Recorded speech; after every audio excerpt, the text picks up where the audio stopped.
My beloved child, today I am speaking to you about your very body, about the skin that covers you like a fragile yet wondrous garment, and this should not be pushed aside until tomorrow as though it were some small matter unworthy of your attention. When you hear the reminder that God is speaking about the skin on your body, this urgent matter cannot wait until tomorrow. Do not rush to be afraid, as though I have come to condemn you, and do not receive it as a bell that makes your heart tremble in the dark. Understand instead that I am bending very near, like a father placing his hand on the shoulder of a child who has walked too long beneath the sun, endured too much dust from the road, grown weary, yet still tried to appear strong. Your skin is not merely an outward surface, not merely a color, a wrinkle, a scar, a dark spot, a blemish, or a mark you often examine in the mirror and quietly criticize within yourself. That skin is the gentle boundary between your soul and the world. It is where you feel the morning breeze, the warmth of your mother's hand, the embrace of loved ones, the first rain of the season, the late afternoon sunlight, and even the hardships that life has left upon you. I did not create you as a hurried thought, as the psalm has sung. You knit me together in my mother's womb, and in that weaving, every cell, every blood vessel, every strand of hair, every layer of skin was never outside my loving gaze. Therefore, do not despise your body, and do not separate your body from your soul, as though one were only dust to be forgotten, while the other alone deserved to be cherished. I know that many times you have heard the world speak too much about beauty, about skin needing to be whiter, smoother, younger, more flawless, until you began to look at yourself with harsh eyes instead of gratitude. But my child, the beauty I placed within you does not begin with the perfection of the surface. It begins with the life still breathing in you, with the heart that still knows how to love, with the hands that still know how to do good, with the face that can still offer a smile bringing peace to someone else. Yet precisely because your body is precious, I do not want you to use holiness as an excuse for neglect. It is written that your body is a temple of the Holy Spirit, and if that temple has a wall beginning to crack, a door beginning to rust, a roof beginning to leak, a wise child will not say, "Let us deal with it tomorrow." A wise child will rise, light a lamp, observe, repair, and care for it, because that is where the presence of the living one dwells. There are signs on your skin that you may think are small, an itch that lasts too long, a mole that changes shape, an area of skin that burns with pain, a wound that is slow to heal, a patch that is dry and cracked, an unusual change of color, a feeling of heat, swelling, bleeding, or an allergy you keep enduring in silence. I do not say these things so that you may diagnose yourself in anxiety, and I certainly do not want you to fall into the fearful spiral of endless assumptions. I say them so that you may understand that sometimes my love comes through a very practical reminder. Take care of what you have today. I can heal with a spoken word, but I can also heal through wisdom, through the hands of a physician, through an appointment made at the right time, through sleep you no longer take lightly, through the glass of water you drink fully, through the meal you choose more healthily, through your stepping away from stress before it erodes you from within. Do not wait until your body must cry out in pain before you are willing to listen, for even the whisper of the body is a calling back to balance. Remember the story of Naaman, the powerful commander who suffered from a skin disease and carried upon himself not only a wound of the body, but also the pride of a man accustomed to being served. When the prophet Elisha told him to wash 7 times in the Jordan River, he became angry because the remedy seemed too simple, too humble, too unlike the dazzling miracle he had expected. But when he humbled himself and stepped down into that ordinary water, healing came in a way he had not foreseen. My child, many times, I also invite you to step into the Jordan River of your own life through very small actions, washing away laziness, letting go of constant late nights, ceasing to trample yourself with bitter words, avoiding harsh sunlight when necessary, moisturizing cracked skin, eating less of what makes your body heavy, going for a checkup when you notice something unusual. These things may seem too ordinary beside great prayers, but I often place grace within humble actions. Because the one who knows how to bend down and care for the body is also learning to treasure the gift I have given. And then, when you look at your skin, you will see not only health, but also the history of your life. The calluses on your hands may tell the story of years spent laboring for your family. The darkened marks on your cheeks may remember the days you walked under the sun to earn your daily bread. The wrinkles at the corners of your eyes may hold the seasons when you cried and then smiled again. An old scar may be the trace of a time when you thought you would not survive.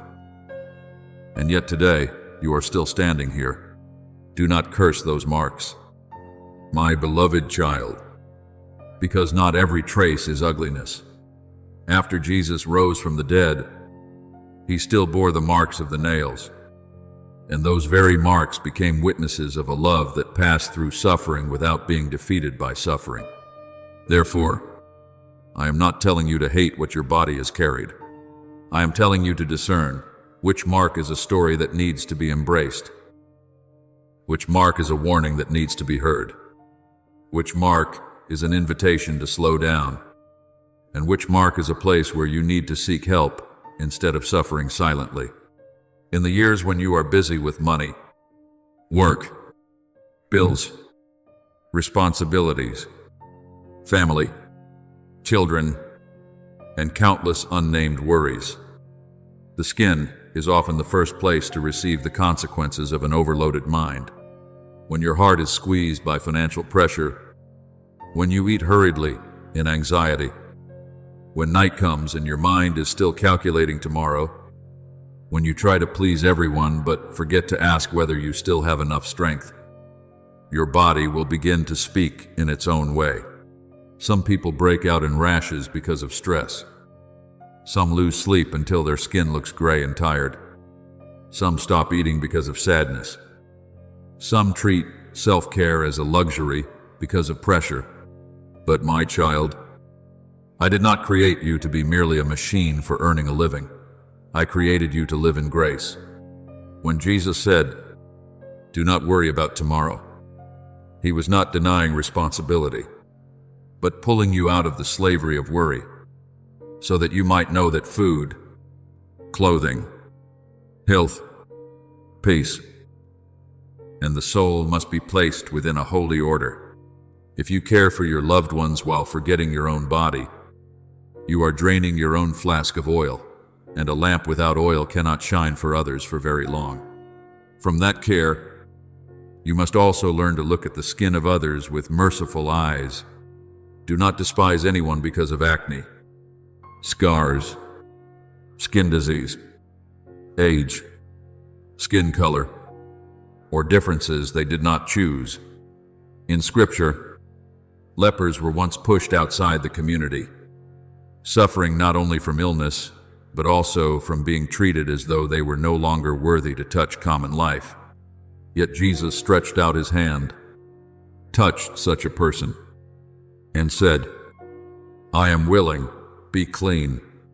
That touch did not only heal the body, it restored dignity, restored belonging, restored the feeling of being seen as a human being. You too, when you meet someone who feels ashamed of their body, let your words become a gentle hand. Do not turn your tongue into a stone thrown at another person's wound. One cruel joke can remain in someone's memory for many years, but one sincere word of encouragement can also open within them a new springtime. Perhaps you are asking in your heart, "If I love you, why would I speak urgently about the skin?" something that seems so earthly compared with the soul. Heaven and salvation, my child, precisely because I love you. I do not overlook ordinary things.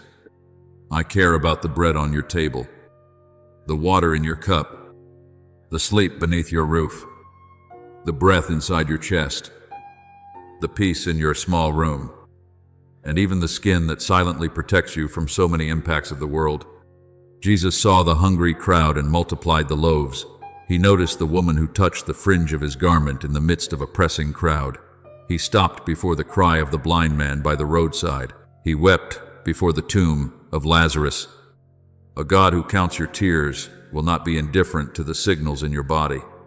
Today's urgency is not the thunder of destruction, but the knock of love at the door. Return to yourself before exhaustion becomes too familiar a home, before neglect becomes a habit, before you forget that you are worthy of care.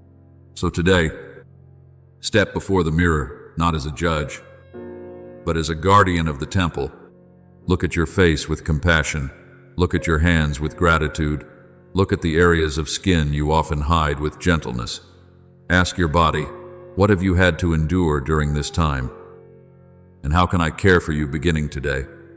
Perhaps the answer is simply to sleep a little earlier, drink more water, bathe more slowly, replace an old towel, eat a proper meal, step away from the screen when your eyes and skin are tired.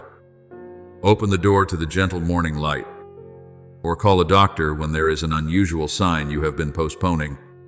These things do not make you less spiritual. On the contrary, they bring faith down to the earth, where faith must be lived through breath, through choices, through gentle discipline, through love for the gift of life.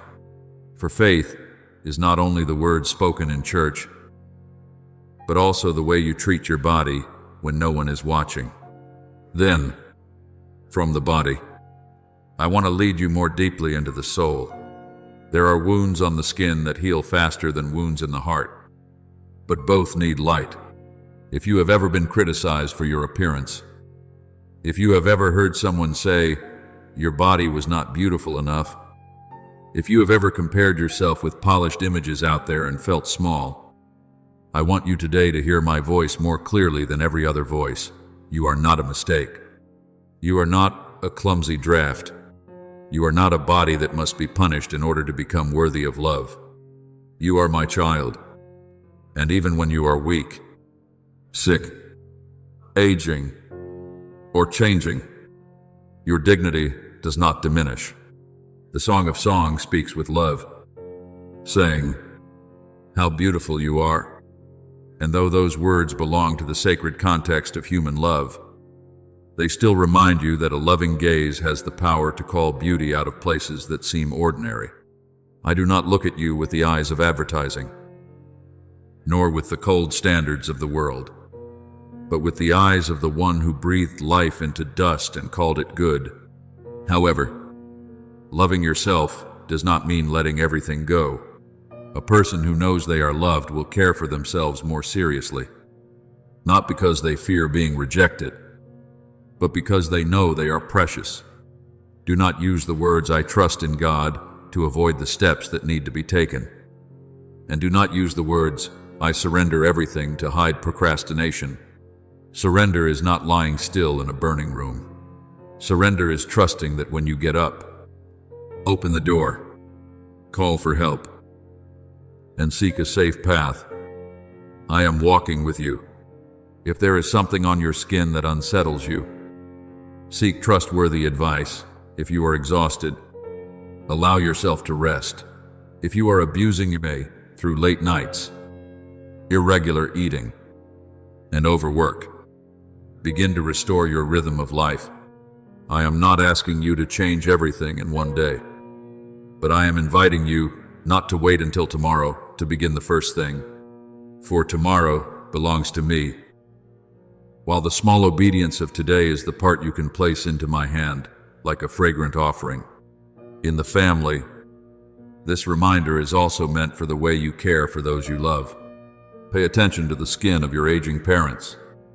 because age makes the skin thinner, and even small wounds need care. Pay attention to children, because they do not always know how to express discomfort. Pay attention to your spouse, your brothers and sisters, and those who silently carry illness because they do not want to trouble anyone. But as you care for them, learn also to care for yourself. Because love is a river with two banks, not a well drawn dry to the bottom. In your home, create an atmosphere where the body is not mocked. Illness is not treated as shameful. Old age is not despised. And going for a checkup or taking rest is not seen as weakness. When a family reminds one another to drink water, sleep at the right time, eat healthily, go outside to breathe, pray together, and speak gently to one another, that home has become a small chapel where God is honored not only by prayers recited, but by concrete care for life. Look also at nature as a silent teacher. Trees have bark to protect their trunks. The earth has a surface layer to hold the seed. Fruit has skin to preserve the sweetness within. And you too have been given a wondrous covering. But trees need water. Soil needs rest. Fruit needs its season. And you also need a holy rhythm. Do not let the sunlight of ambition scorch you all day without the shade of prayer. Do not let the poisonous winds of envy, comparison, and anger dry out your flesh and your soul. Do not let the dust of the world cling to you so heavily that you forget to bathe yourself in the Word of God. When the Psalm says, "The Lord is my shepherd, I shall not want," it is not only a word for the soul at the end of life, but also a word for today's rhythm. You are led to green pastures, to quiet waters, to a place where the soul is restored. Let your body also be led to the green pastures of rest, the quiet waters of care, and the stillness that is not invaded by the phone, anxiety, and the noise of the world. And if you are ill, if your skin is causing you pain, itching, shame, fear, or weariness, I want you to know that you have not been abandoned. Do not think illness is proof that I am far from you many times. It is precisely in weakness that you hear my voice most closely. St. Paul heard these words, "My grace is sufficient for you, for my power is made perfect in weakness." This does not mean you must love pain, nor does it mean you should stop seeking healing. It means that even when the process of healing is slower than you had hoped, I am still there, not leaving you, not despising your body, not turning my face away from your tears. Pray, but also act. Trust, but also seek help. Be patient, but do not be passive. Be gentle with yourself at every step. Some miracles happen instantly, but there are also miracles that grow through many faithful days. Through each pill taken at the right time, each follow-up appointment, each restored night of sleep, each word of forgiveness that helps the body stop bracing itself, each decision to move away from what withers you. Now, my beloved child, do not close today's reminder as one closes a book and leaves it there. Let it go with you after you move away from these lines. When you wash your face, remember that you are touching a creation that is loved. When you soothe a dry patch of skin, remember that my heart also longs to soothe the dry places in your soul. When you recognize a sign that needs attention, respond with wisdom, not panic. When you see a scar, give thanks that you survived what once hurt you. When you look at others, look with mercy. And when night falls, before you sleep, place your hand upon your heart and whisper, "Father, I thank you for this body, though it is not perfect. It is still a gift. Teach me to care for it with purity, temperance, and love. I will hear you, as I always hear your voice, even when you do not speak aloud. But you must also hear me, the good you can do today. Do not move to tomorrow, the care you can begin today. Do not send into a vague future, the gratitude you can offer today. Do not let it die beneath the dust of busyness. For today I am speaking to you through your very skin, through your body, through the life you are carrying. And my word does not come to frighten you, but to call you back to peace, watchfulness, and love that never runs dry. So rise in gentleness, my child, not as one driven by fear, but as one who has just heard the Father call their name in the garden at evening. Open the window, so that light may enter. Open your heart, so that grace may enter. Open your hands, so that you may know how to care for what I have entrusted to you.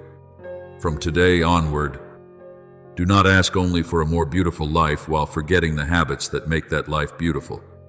Do not ask only for peace while continuing to nurture tensions that never rest. Do not ask only for healing while delaying the wise steps that are very near. I have placed before you a path that is not noisy, the path of holy care. Each time you choose what is good for your body, you are telling me that you treasure life. Each time you reject words of self-condemnation, you are protecting the image I placed within you. Each time you know how to rest at the right moment, you are trusting that the world will not collapse when you pause beneath the shadow of my wings. And each time you listen to a small sign on your skin, in your body, in your breath, you are learning the watchfulness that Jesus invited you into. Keep watch, not in fear, but in love. Remember, I do not need you to become a flawless version of yourself in order for me to love you. I love you first. And from that love, I help you grow. Your skin may change over time. Your body may weaken and need support. Your face may carry more marks of the years.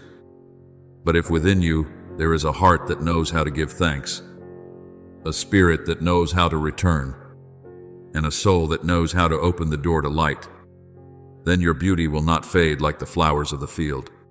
The word is said, the grass withers and the flowers fall, but the word of the Lord endures forever. And in that word, you find a beauty that age cannot take away. Let outward care become a sign of inward renewal. Let the cleanliness of the body remind you to guard the purity of your mind. Let protecting your skin from what harms it remind you to protect your soul from poisonous words, poisonous image, poisonous relationships, and poisonous habit. For you are a whole being loved by me, body, mind, soul, memory, dreams, family, work, hidden fears, and hopes not yet named. Finally, my beloved child, I place in your hands a blessing for today. May peace cover you like a garment of light. May wisdom guide you in every small choice.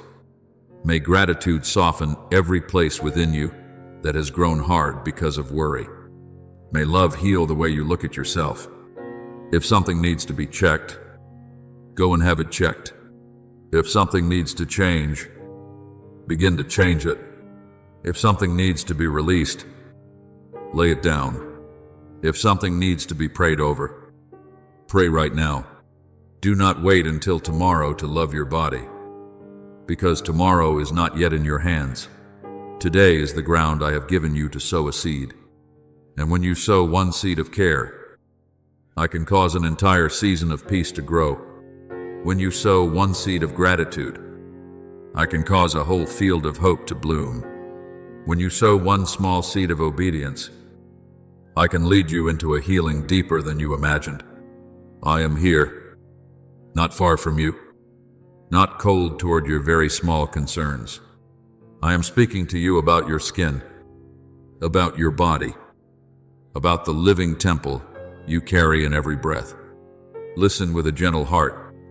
respond with wise action, and step into this day as a child who is loved, protected, and called back into the light.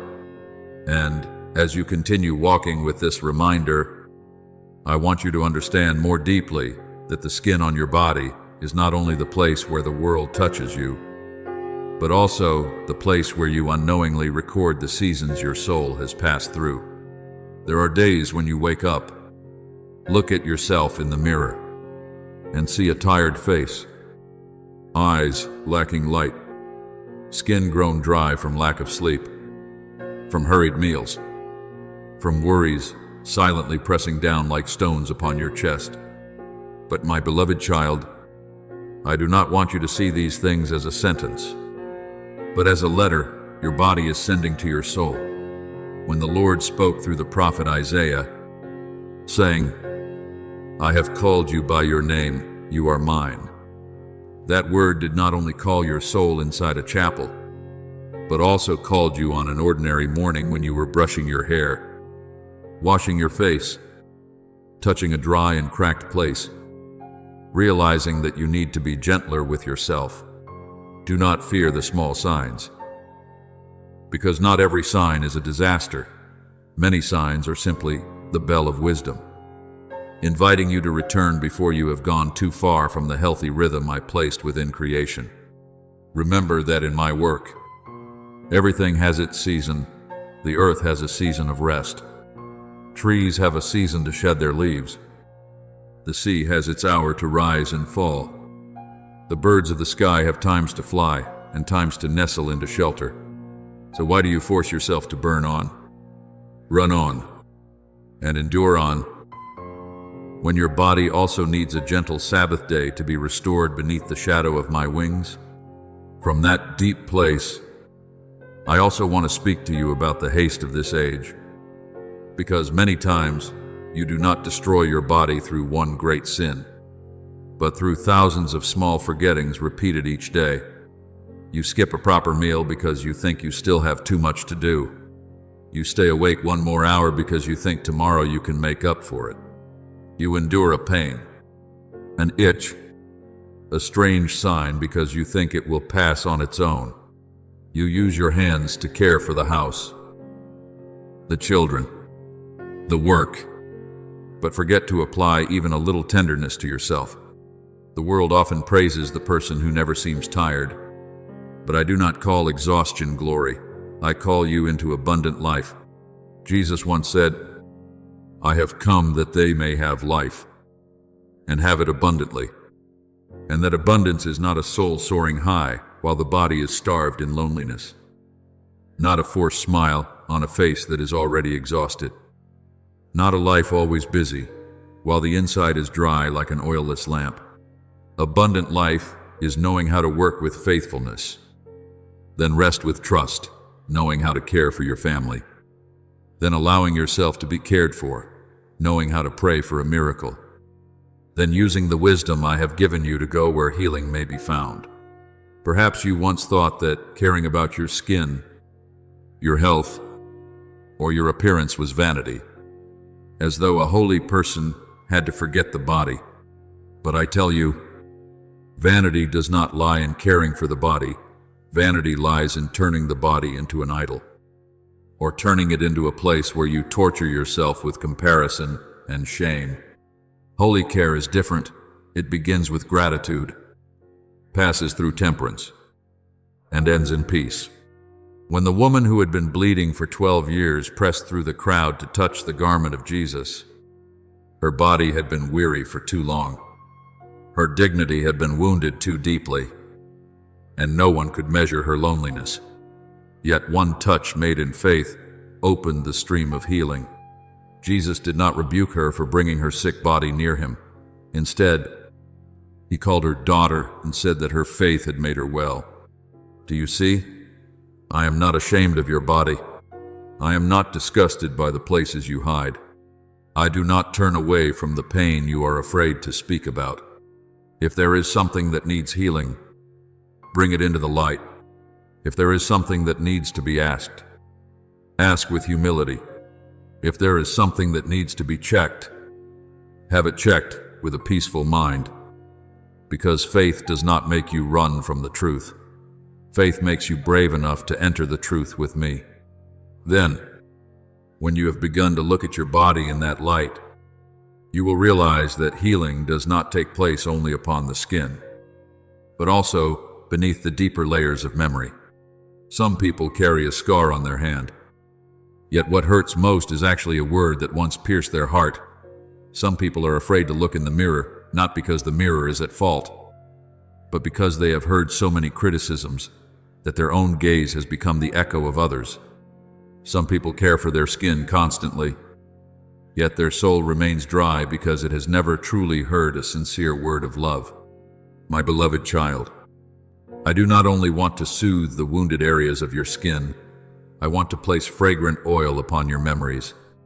In the parable of the Good Samaritan, the man who was beaten and left by the road did not only need a sermon, he needed wine to cleanse the wound, oil to soothe it, bandages to cover it, a donkey to carry him, an inn where he could rest, and money so that his care could continue. True love always takes on such concrete form. Therefore, if you are hurting inside, do not merely say, "I am fine," just to reassure everyone else. Seek a healing hand, the right counsel, a safe place, a new rhythm of life.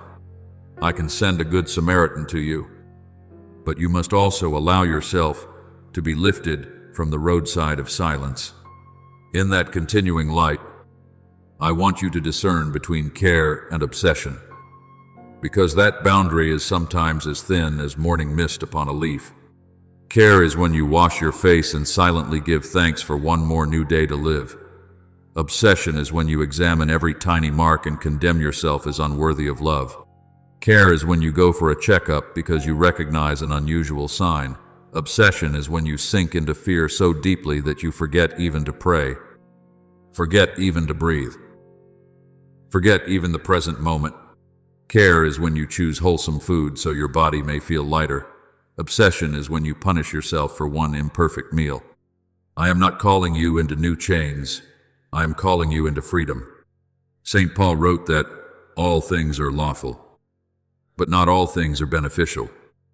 And that word can also shine light on the way you eat, sleep, work, rest, use screens, choose products, listen to advice, and look at your body. Ask yourself, does this bring you closer to peace? Does it help you love life more? Does it make you more grateful? Does it help you serve others with a healthier body? If it does, receive it. If it does not, let it go with gentleness. For this very reason, do not let the images of the world steal from you the joy of living in your real body. The world is always creating false mirrors, the mirror of eternal youth, the mirror of flawless skin, the mirror of an unfaltering body, the mirror of success without rest. But I give you another mirror, the mirror of the Word of God, where you see yourself as a creature wonderfully made. When the psalm proclaims that I am fearfully and wonderfully made, it is not a decorative phrase for you to read and pass by, but a truth that must be laid upon every wound of insecurity within you. Like light placed inside a dark room, you may care for yourself in order to become healthier, but you do not need to hate yourself in order to change. You may correct your habits, but you do not need to curse the years that have passed.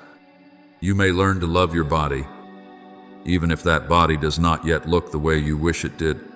For my love does not wait until you have no acne, no scars, no wrinkles, no sickness, no weakness before drawing near. My love comes first, sits down beside you, and from there teaches you how to rise in a way that does not break your heart apart. Even more gently, I want you to look at your hands, because the hands are the part of the skin that often endures the most and receives the least gratitude. Those hands have washed dishes, held children, wiped away tears, written lines of livelihood, held a phone through long nights, lifted heavy things, held on to someone when they needed it, and sometimes trembled from exhaustion without daring to say so. Look at the dryness, the calluses, the scratches on your hands as though you were looking at a small book of love. The risen Jesus showed his disciples his hands and his side not to display his wounds, but to prove that love had passed through pain and was still alive. So when you care for your hands, you are not doing something small. You are giving thanks for the instruments I use so that you may do good. Let those hands not only work, but also rest, not only give, but also receive anointing, not only tense themselves in endurance, but also open themselves in prayer. When you fold your hands and speak to me with a simple word, the skin of your hands also participates in the silent liturgy of life, like incense rising from a small room that no one sees except me. From your hands, I lead you to your face, the place where you often try hardest to hide your emotions. You may put makeup on your smile, but I see the trembling behind your lips. You may say, "It is nothing." But I see the weariness in your eyes. You may pretend to be strong, but I see every night when you are silent in the dark. My beloved child, your face was not created merely to please the gaze of others. It was created to reflect the light within.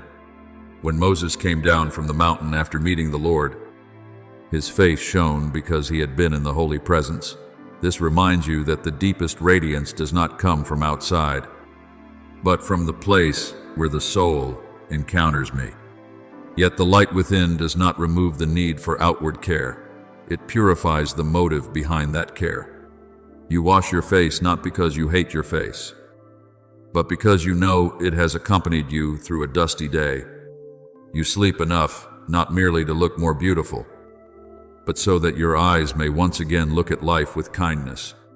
You reduce stress not merely so that your skin may look less tired, but so that your voice in the family may become less sharp, your heart less heavy, and your presence gentler toward those who live beside you.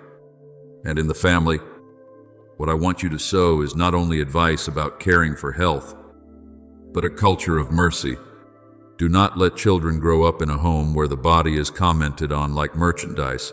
Do not let aging parents feel that wrinkled skin, weak hands, and dimming eyes are things to be ashamed of. Do not let a spouse have to hide illness for fear of being seen as a burden.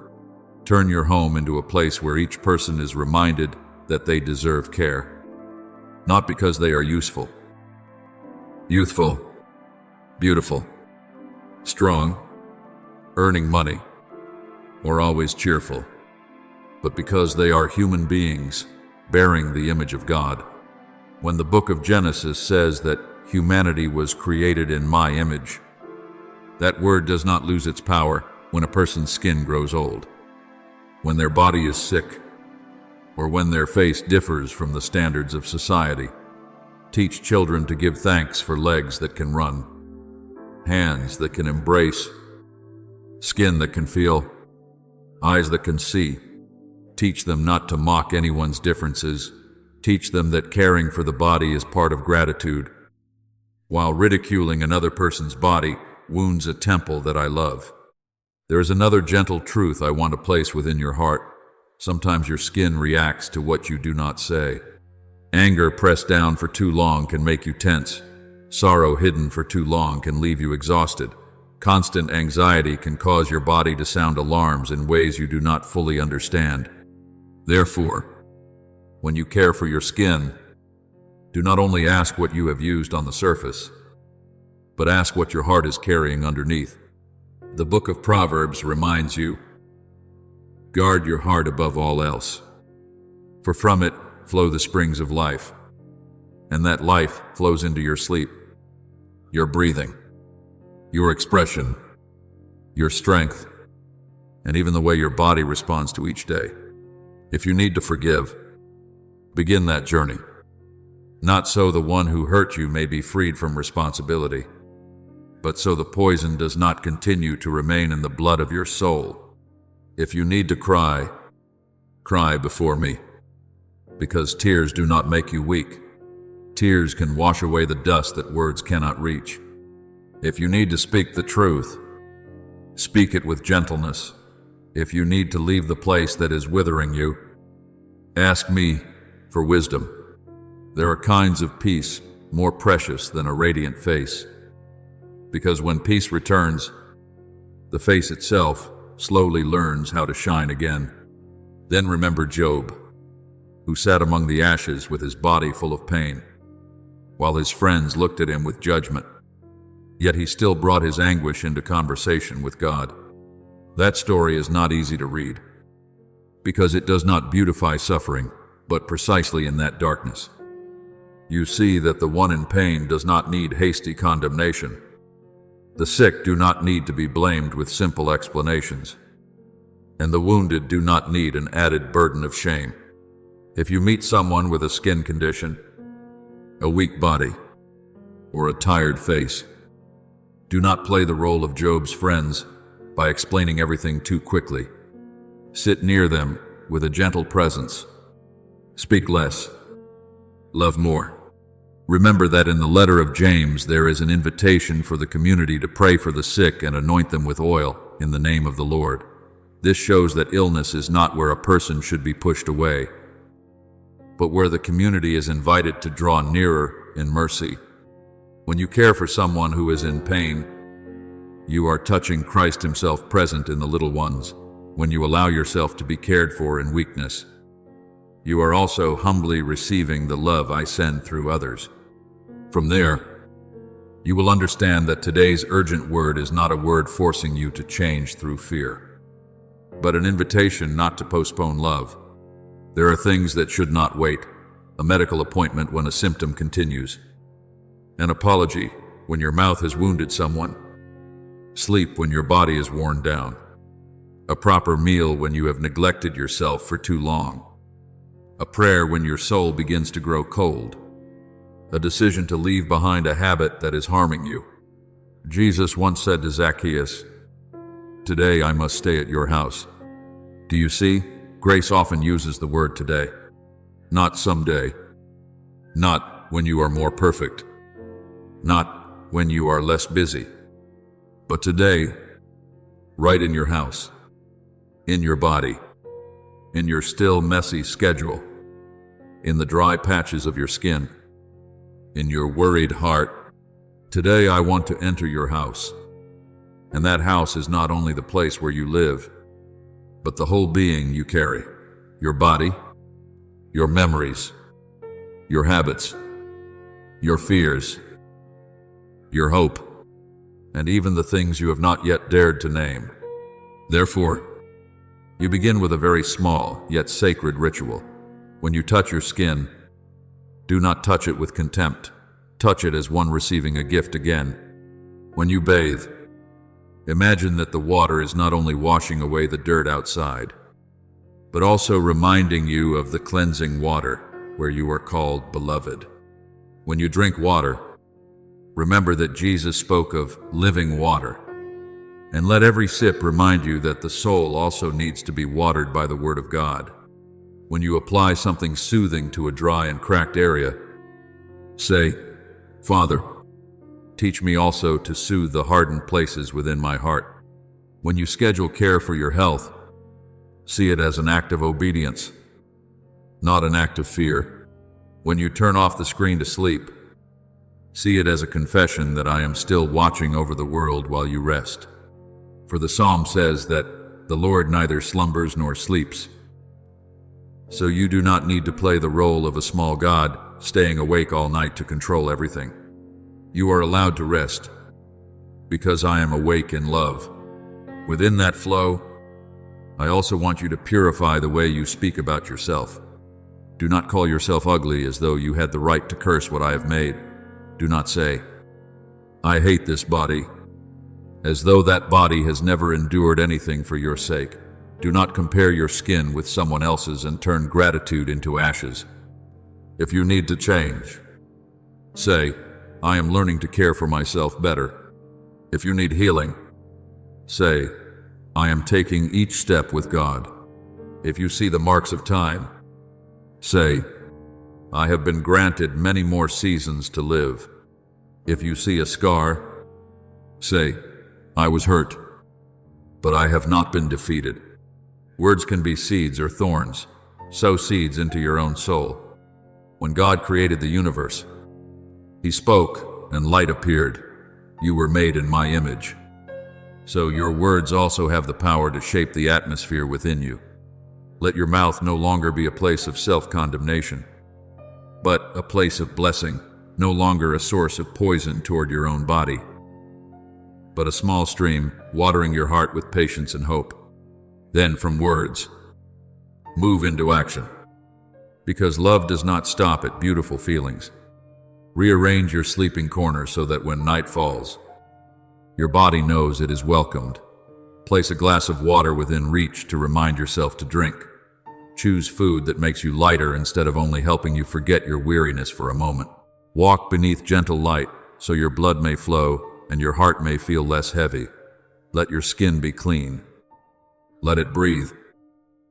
Let it be protected from what harms it. Notice unusual signs with peace and seek guidance when needed. But in all of this, do not turn care into a cold list. Turn it into the liturgy of ordinary life. A meal can be thanksgiving. Sleep can be an act of surrender. Washing your face can be a sign of a new beginning. Going for a checkup can be humility. Acknowledging that I also work through knowledge and human hands. Rest can be a confession that your worth is not found in endless productivity. You do not need to do everything perfectly. You only need to begin sincerely. And I will meet you in each small step. Gradually, you will see change not only in your body, but in the way you are present in the world.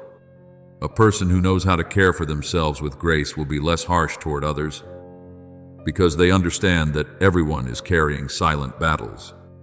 A person who has stopped hating their own skin will be less likely to use their eyes to judge another person's body.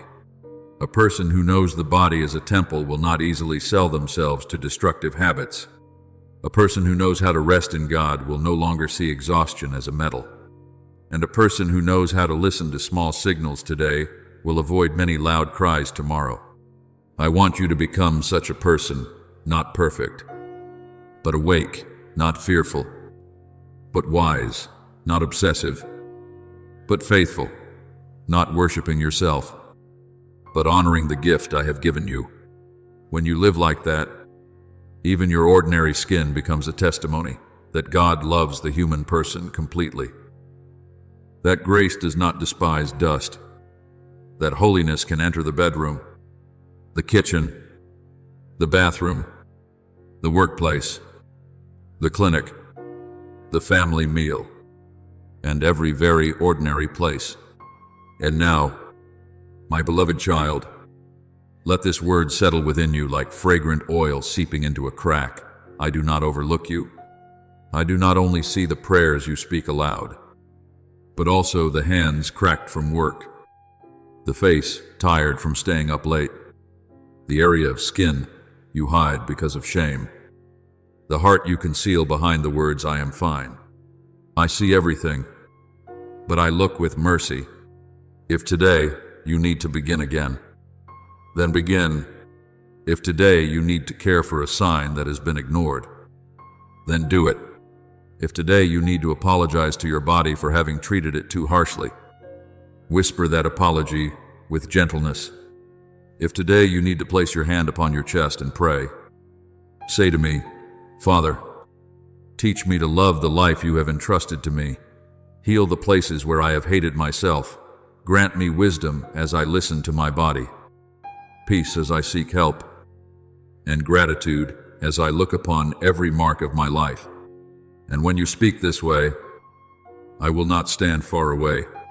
I will come near like light touching the skin in the morning, like cool water touching dry hands, like the gentle voice in the ancient garden.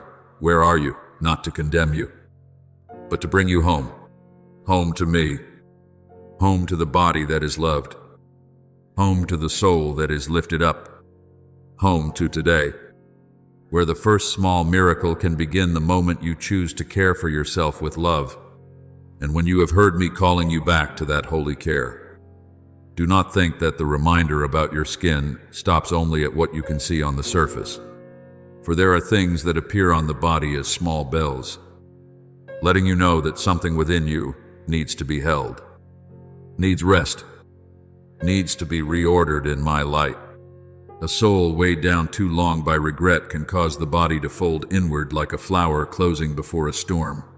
A mind surrounded by fear can fracture sleep and make the face weary. A heart carrying too much bitterness can cause your eyes to lose the clarity I placed within them from the beginning. My beloved child, I am not saying that every illness comes from fault, or that every sign on the skin has a specific spiritual meaning, because I do not want you to fall into superstition or self-condemnation. But I want you to learn a gentle wisdom. The body and the soul are not strangers to one another. When one part of you hurts, the rest of you also needs to be heard. When a wound on the skin needs medicine, perhaps a wound in the heart also needs forgiveness. When a dry patch of skin needs water, perhaps your soul is also thirsting for the living word.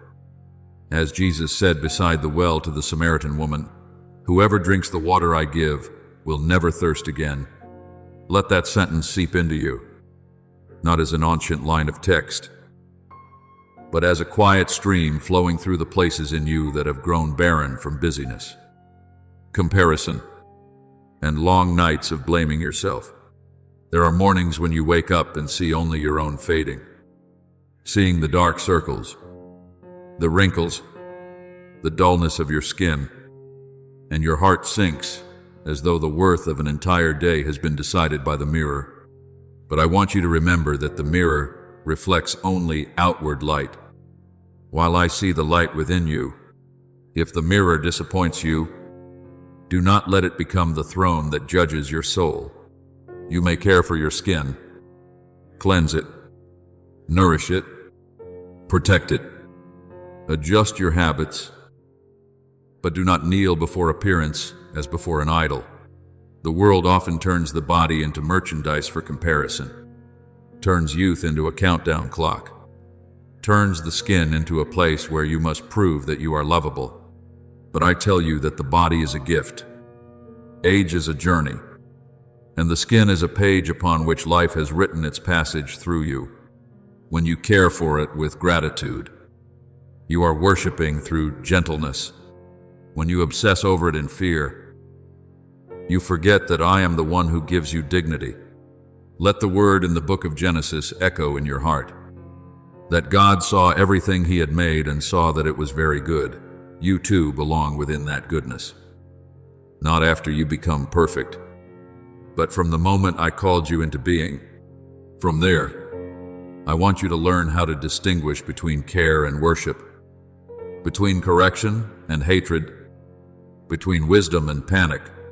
Care is when you wash the dust of the road from your face and silently give thanks for one more day to live. Worship is when you believe that if even one small mark appears, you are no longer worthy of love. Correction is when you adjust your habits because you want your body to be healthier. Hatred is when you punish yourself with cruel words in front of the mirror. Wisdom is when you recognize an unusual sign and seek help at the right time. Panic is when you allow your imagination to drag you into darkness before you truly understand what is happening. My child, I do not lead you by confusion. St. Paul reminded you that God has not given us a spirit of fear, but of power, love, and self-control. Therefore, if today's reminder awakens you, that is grace. If it drives you into despair, it is not my voice. My voice can be solemn. It can be urgent. It can urge you to rise today, but my voice always carries within it a way out. A lamp, a hand reaching toward you. Then think of the times when Jesus healed not only through words, but through touch. He touched the eyes of the blind, touched the leper, and allowed the woman who had suffered for many years to touch the fringe of his garment in the middle of the crowd. In each of those touches, the human body was not regarded as lowly, was not excluded from salvation, was not pushed aside because of weakness or illness. There is something very deep you need to understand in the mystery of the Incarnation. The Son of God took on flesh, had skin that endured cold, heat, dust, lashes, blood, and the wounds of nails. Therefore, your body is not something I take lightly. When you are in pain, I do not stand far away like a guest, merely looking on. I know what fragile flesh is. I know what hands hardened by labor are. I know what feet weary from a long road are. I know what a wounded body and an abandoned soul are. And precisely because I know, I draw near to you with mercy, saying, let me enter even the places where you feel most ashamed, even the areas you try hardest to hide, even the insecurities you have never dared to name. Perhaps you have been wounded by comments about your body, by someone saying your skin was not beautiful, by comparisons within your family, workplace, friendships, or social media. Perhaps those words have clung to you like fine dust, day after day, making you believe you must change so much before you can be accepted. But I want to blow a clean wind through your mind. You were not created to live under the yoke of other people's gaze. When the prophet Samuel looked at Jesse's sons and thought that the tall, strong-looking one would be king, I said that man looks at the outward appearance, but the Lord looks at the heart. That word does not deny the body. It places the body in its rightful place, not as the supreme throne, but as a precious vessel holding the life within. If the vessel has scratches, it can still hold fragrant oil. If the vessel is old, it can still be used in the Father's house. If the vessel is cracked, it needs to be repaired, not thrown away. You are the same. You are not a broken object when your body has problems.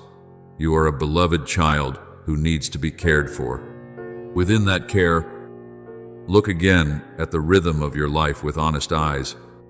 Have you allowed work to take away too much of your sleep? Have you allowed money to turn meals into rushed moments, leaving your body without proper nourishment? Have you put everyone else first, to the point that when you yourself need rest, you feel guilty? Have you lived day after day in the blue light of screens, in a room lacking fresh air, in anxieties that have never been fully offered up to me? I do not ask in order to accuse you. I ask to lead you out of the blind spot of habit. When the people of Israel walked through the wilderness, I gave manna each day, not once for an entire lifetime, so that they would learn holy dependence on me day by day. Your body also needs its daily manna, a little clean water, a fuller sleep, a meal received with gratitude, a quiet moment to breathe, gentle movement, an unhurried prayer, a small choice not to harm yourself. These things may seem ordinary, but ordinary does not mean unholy. It is often in the ordinary that I hide the most enduring miracles. More gently still, learn to touch yourself with gratitude. When you wash your hands, remember how much those hands have done for your life. They have held bowls of rice, wiped away tears, embraced someone who was sad, worked to provide for your family, knocked on doors, written, prayed, and kept trying even when your soul was weary. When you care for your face, remember that this face has passed through many seasons of sun and rain, has tried to smile so others could feel at peace, has cried silently in the night and still continued living the next morning. When you look at a scarred area of skin, do not remember only the accident or the pain.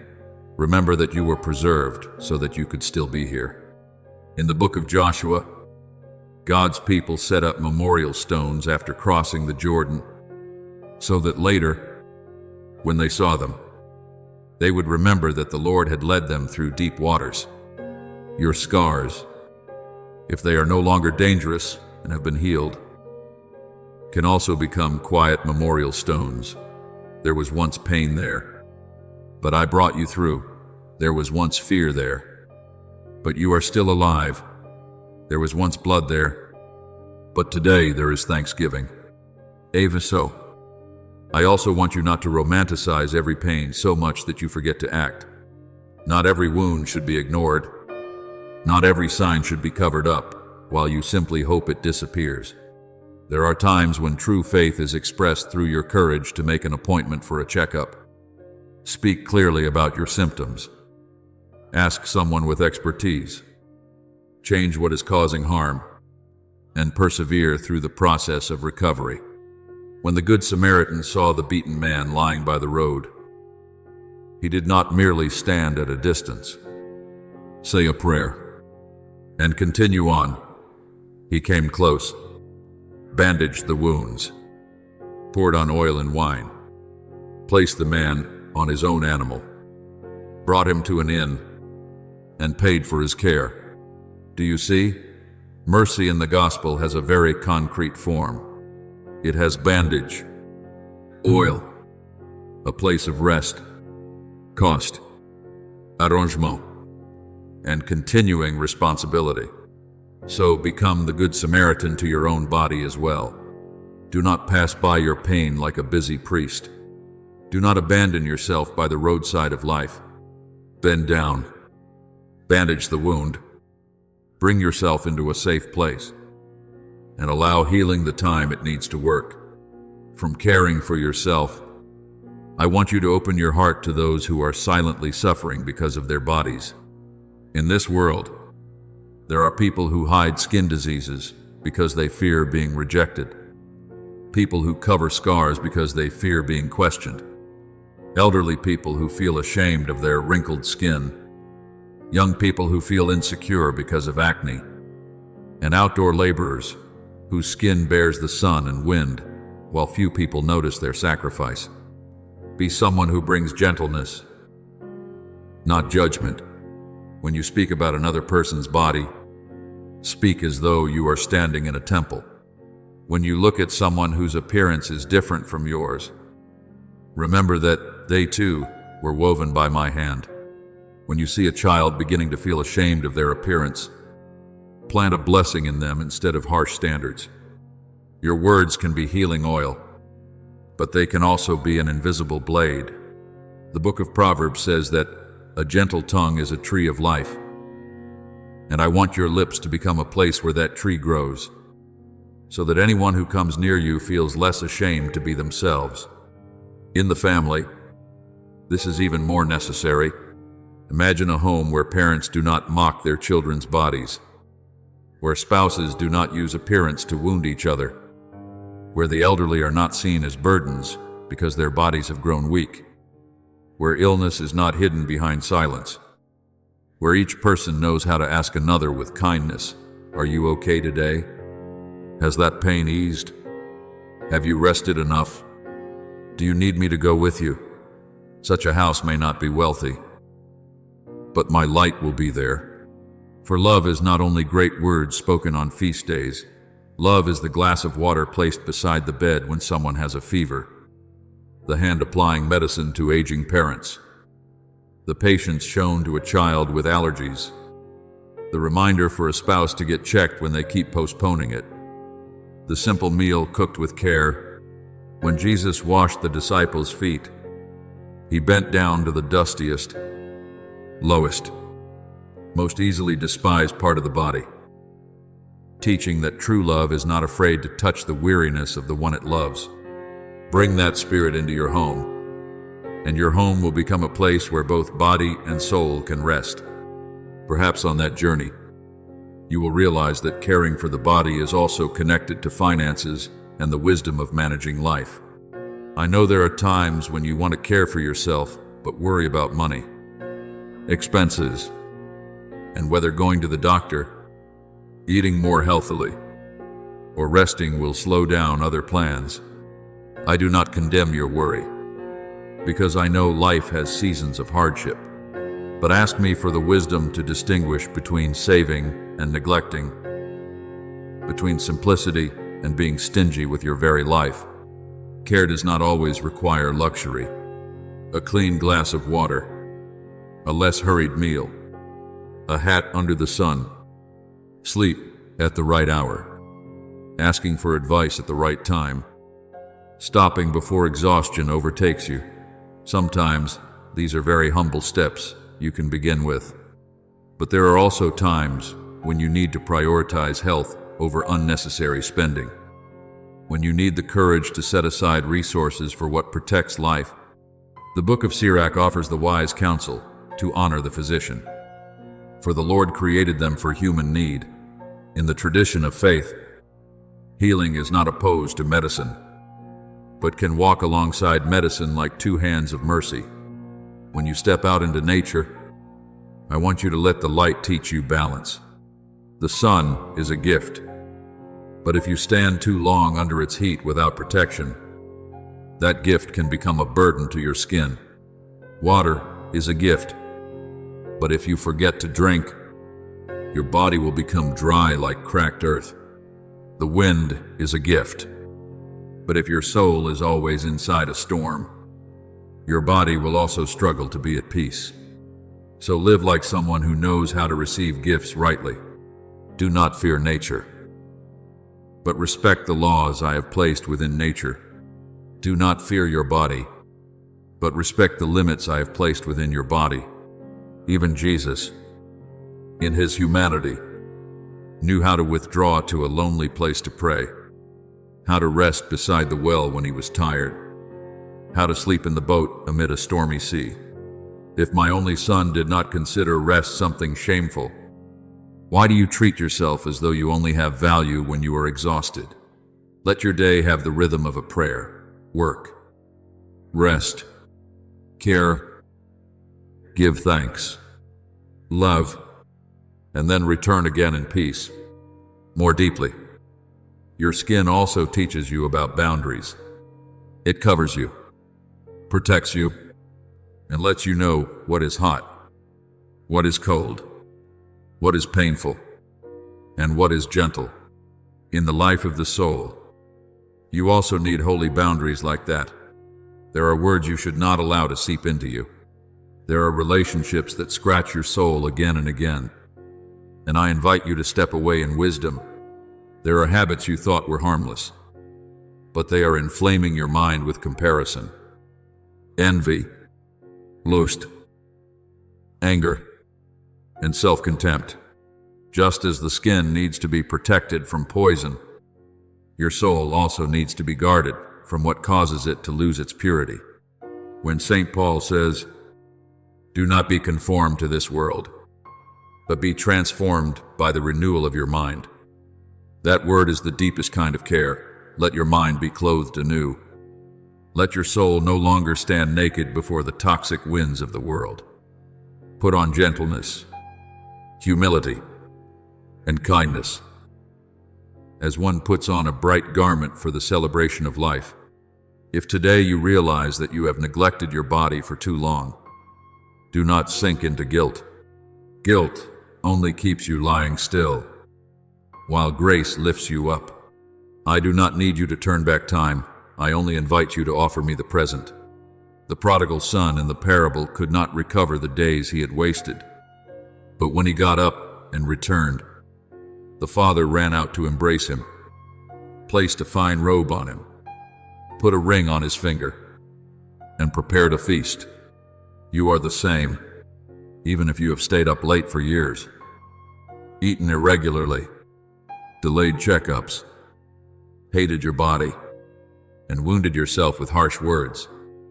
Today can still be the day you return. I do not stand at the door with a list of sins. I stand there with the cloak of mercy. But after that embrace, step into a new life. Do not return only to continue living as before. Let mercy become the strength that helps you change. Little by little, steadily and gently. Some people who hear this word will need to begin with a very small action. drinking a glass of water right after praying, turning off the screen earlier, replacing a pillow that has irritated the skin on their face, washing towels clean, stepping outside to breathe, eating something more nourishing, asking a doctor about an unusual mark, stopping the urge to pick at a wound that needs peace, stopping the habit of looking in the mirror 10 times just to torment themselves. Others will need to begin with a deeper action, forgiving their body for not matching their expectations, forgiving age for passing through them, forgiving scars because they are only traces of a battle, forgiving themselves for not knowing how to care for themselves sooner. Choose one thing today. Just one thing is enough to open a door. In the gospel, the tiny mustard seed can grow into a tree, and the birds of the air come to nest in its branches. A small decision, if placed in my hands, can also become a dwelling place for peace. And as you learn to care for yourself, do not forget to pray with your very body. When you kneel, your knees are taking part in faith. When you clasp your hands are learning surrender. When you breathe deeply, your breath reminds you that the spirit was once breathed into dust. When you wash your face in the morning, you can quietly say, "Father, cleanse me from the anxieties of last night." When you apply medicine or bring healing to a painful area of skin, you can quietly say, "Father, touch also the deeper place within me." When you lie down to sleep, you can entrust your body to me as a child entrusts themselves to the arms of a parent. This is not a complicated ritual, but a life sanctified in every gesture. I rejoice when you pray, but I also rejoice when you know how to sleep so that tomorrow you do not collapse. I rejoice when you serve others, but I also rejoice when you allow yourself to be restored. I rejoice when you sacrifice, but I do not want you to confuse sacrifice with self-destruction. Then one day, you will look back and see that today's urgent reminder did not only save you from neglecting your body, but also opened a new way of living. You will know how to listen sooner, love more gently, correct yourself more humbly, say no to what drains you, and say yes to what nourishes life. You will no longer see self-care as selfish, but as preparation to love with endurance. You will no longer look at your skin as an enemy, but as a friend that has silently protected you through many seasons. You will no longer see aging as absolute loss, but as an invitation to live more deeply, more brightly, more truthfully. And when you meet someone who hates their own body, you will be able to speak to them from your own experience. Be gentle, because God does not hate what He has created. Be watchful, because what is precious must be guarded. Be hopeful, because healing can begin today. Therefore, my beloved child, let the next part of today become your answer.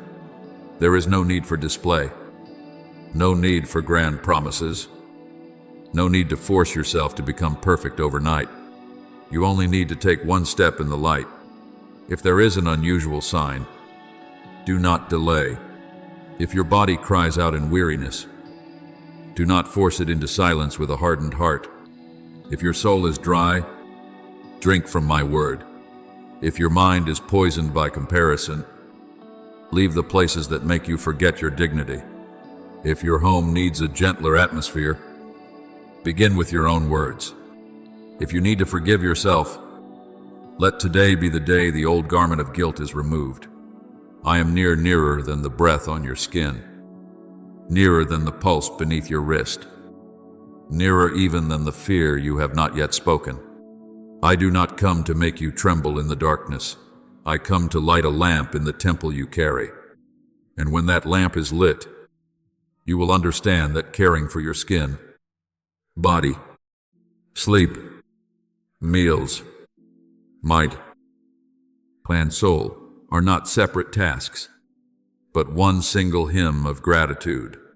Go in that peace, My child, but do not go in delay.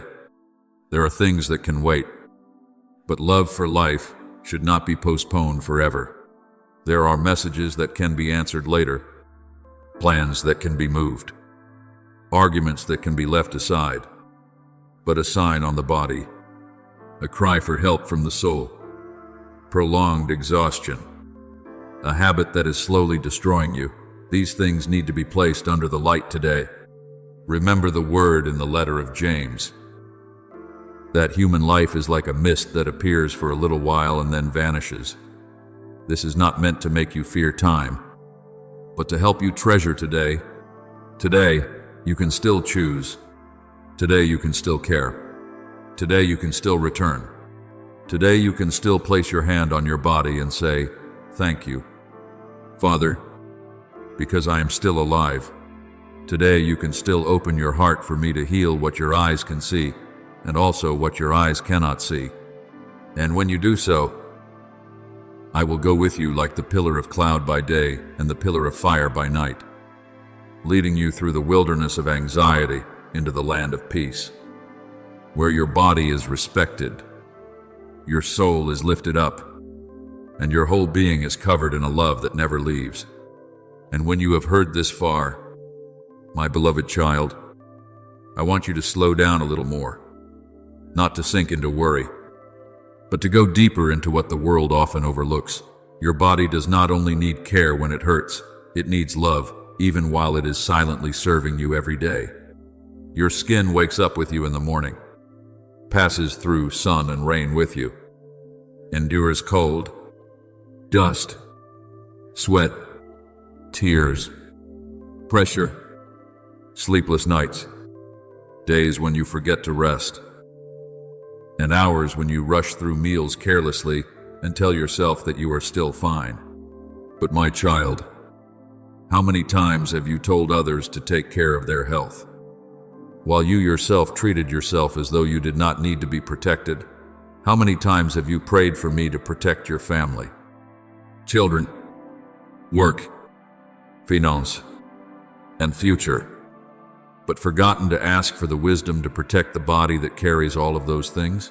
I do not blame you, because I know life sometimes weighs upon your shoulders like stone, but precisely because I know, I call you back, calling you with a voice gentler than every urging voice of the world, so that you may understand that caring for your body is not selfishness, but a way of giving thanks to the one who gave you life. On the days when you feel you are not beautiful enough, not healthy enough, not radiant enough compared with others, I want you to remember that your beauty is not a contest before human eyes, but a quiet hymn before me. People look at the outward appearance, but I look to the depths of the heart. Yet because I look to the depths of the heart, I also know how deeply outward wounds can hurt your heart. When Samuel was sent to the house of Jesse to anoint the future king, he looked at the sons who were tall, strong, and beautiful according to human eyes.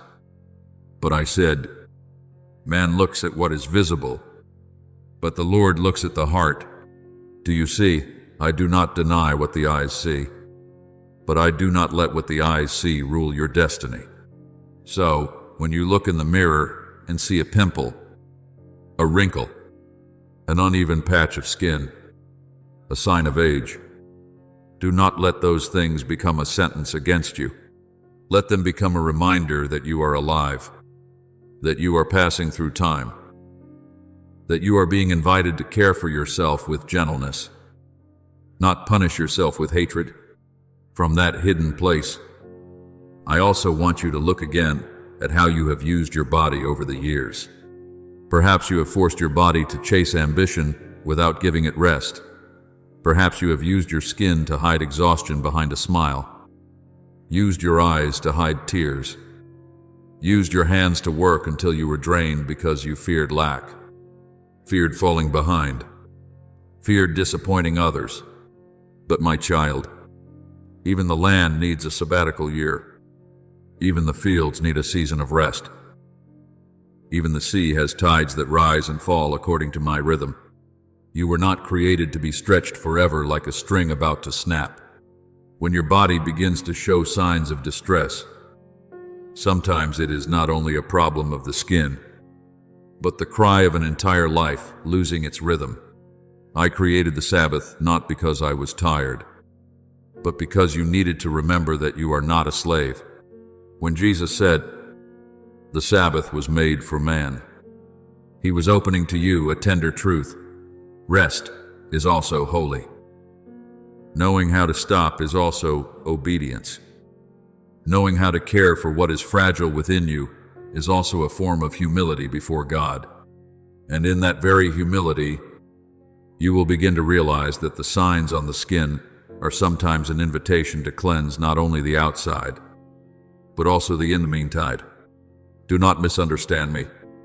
My beloved child, I am not saying that every problem of the body comes from sin or a lack of faith, because that way of thinking can wound those who are already suffering from illness. When the disciples saw the man who had been blind from birth, they asked Jesus, who had sinned for him to be in that condition. And he did not accept that simple condemnation. But I want you to understand that the body and the soul are connected by mysterious threads. A soul full of bitterness can make the face heavy. A life full of resentment can rob sleep of peace. A heart suppressed for too long can leave you exhausted without knowing how to name it. Therefore, when you care for your skin, also ask, is there something in your mind that needs to be washed clean by forgiveness? Is there a toxic word you have listened to for too long that needs to be removed? Is there a shame you have worn like an old garment that needs to be laid down at the foot of the cross? There is a story you should remember about the woman who had suffered from bleeding for 12 years. A woman who had lost strength, lost money, lost her place in the community, and perhaps even lost the feeling that she could still touch life. She did not have healthy skin like others. She did not have a body that allowed her to walk confidently through the crowd. But in the depths of her weakness, she believed that if only she touched the fringe of Jesus' garment, she would be healed. And when power went out from him, Jesus did not allow her to disappear into the crowd like someone ashamed who had merely been lucky. He called her forward, not to humiliate her, but to restore to her voice, dignity, and relationship. He said, "Daughter, your faith has healed you." Do you hear that? He called her daughter. In the same way, today, I call you my child. I do not want you to hide in the crowd with your anxieties about your body. And I do not want you to conceal yourself because of the things that make you feel ashamed. Come to me as you are, and then also be courageous enough to approach the means of healing that I have placed in your life. From that courage, learn to distinguish between care and obsession. I do not invite you to worship your skin as an idol, nor do I want you to turn your outward appearance into the throne of your ego. The world may sell you the fear of aging, the fear of being unattractive, the fear of being unnoticed, the fear of being left behind, and then call it self-care. But I teach you another way. Care for your body because it is a gift, not because it is the place where you seek your ultimate worth. Preserve your skin with moderation, cleanliness, wisdom, and rest. But do not let your heart be chained to the mirror until you forget to look up to heaven. When Jesus said, "Where your treasure is, there your heart will be also," he was also warning you that if your treasure is only outward beauty, your heart will always tremble before time. But if your treasure is love, mercy, truth, faith, and life in me, then even when your body changes, your soul will still have an anchor. Yet do not go to the opposite extreme and despise the body. Some people, out of fear of vanity, neglect their bodies, as if the more exhausted, unkempt, and pained they become, the more spiritual they are. No, my child, holiness is not hatred of what I have created.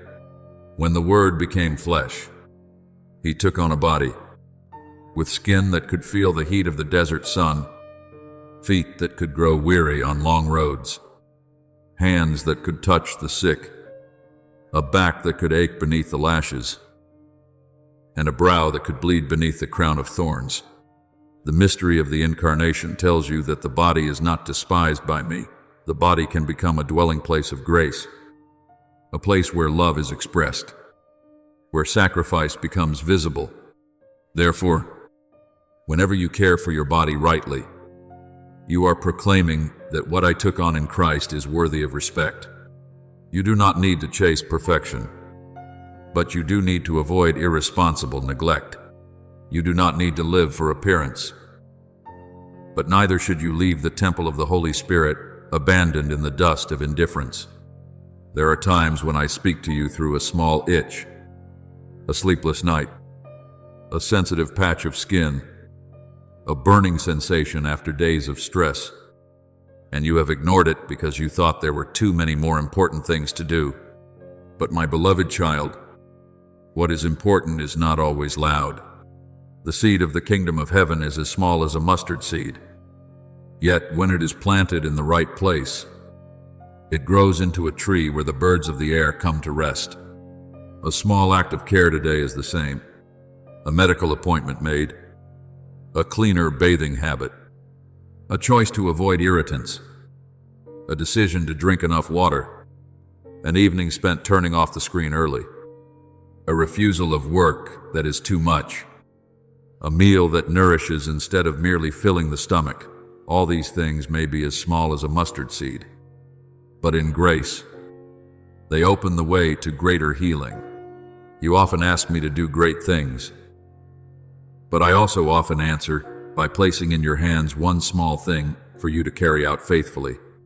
Do not despise what is small, for many rivers begin from a quiet spring. As you pass through the relationships in your life, let today's word sink into the way you allow others to touch you. Not every hand deserves to be placed upon your body. Not every comment deserves to enter your heart. Not every standard of the world is a command you must obey. Your body is a temple, and a temple has doors, boundaries, and a holiness that must be protected. If someone uses words to make you ashamed of your skin, your shape, your age, or your illness, remember, that voice is not mine. My voice corrects but does not humiliate. My voice warns but does not crush. My voice calls you out of darkness but does not strip you naked in contempt. When the woman caught in sin was dragged before the crowd, Jesus did not deny the truth, but neither did he allow the crowd to use stones in the name of justice. He said, "Let the one among you who is without sin be the first to throw a stone at her." Do you see? My mercy does not erase conversion, but it protects the dignity of the one who needs to be converted. From there, stop throwing stones at yourself. Every word with which you scold yourself before the mirror can also be a stone. Every time you say, "I am so ugly. I am so terrible. I am not worthy of being loved," you are standing with the crowd condemning the very body I created. I am not telling you to pretend to like everything you see, nor am I forbidding you to desire improvement. But I ask you not to use cruelty as your motivation. What begins in hatred often gives birth to more fear. What begins in gratitude often gives birth to healthy discipline. Speak to your body with kinder words.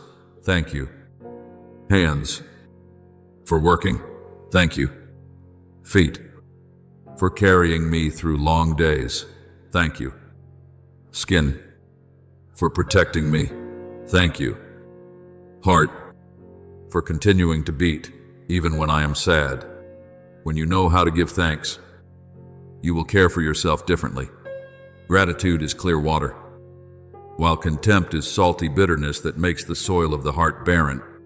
Perhaps you have heard the words, "Dust you are, and to dust you shall return," and felt that the body is only something temporary, not worth concern. but I want you to understand more fully from the dust itself. I breathe the breath of life, and dust touched by my breath is no longer meaningless. The fragility of the body does not make it less precious.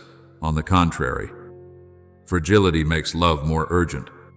The flowers of the field are here today and gone tomorrow.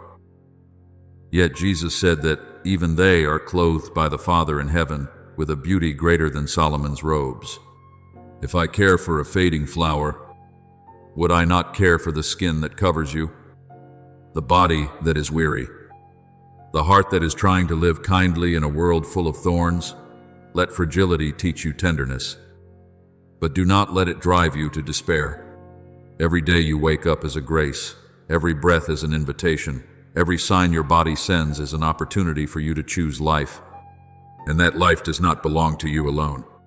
When you are healthier, more peaceful, and more able to care for yourself, you become a source of gentleness for others.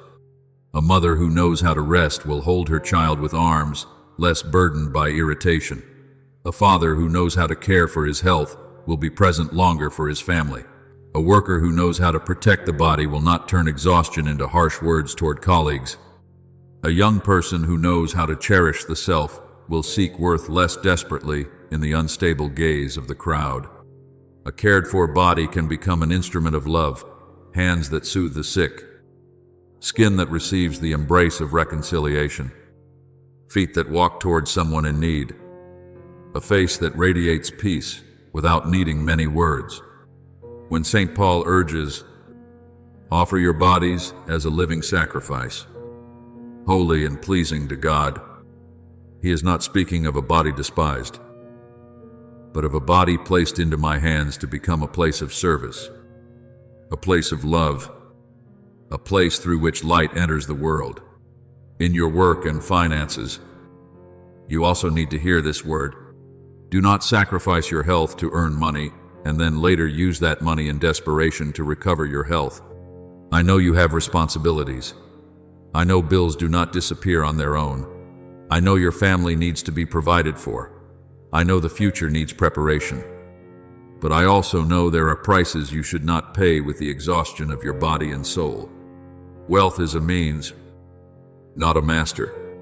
If work makes you forget to eat, forget to sleep, forget to breathe, forget to pray, forget to notice that your body is crying out for help, then ask me for the wisdom to restore order. Proverbs teaches that wisdom is more precious than jewels. And part of wisdom is knowing what must be done today so that tomorrow does not become the harvest of neglect. You do not need to abandon all responsibility. You only need to stop turning responsibility into an altar on which you blindly sacrifice yourself. I want you to work in grace, not be crushed beneath an invisible yoke of slavery. If you are in the season of youth, do not use your strength as though it will never run out. If you are in middle age, do not see the signs of change as enemies, but as bells inviting you to live with greater order. If you have entered old age, do not think wrinkled skin makes you less beautiful before me. For before me, old age in righteousness is a crown, and wrinkles that carry memories of love can shine brighter than gold. Every season of the body has its own grace. Spring has vitality.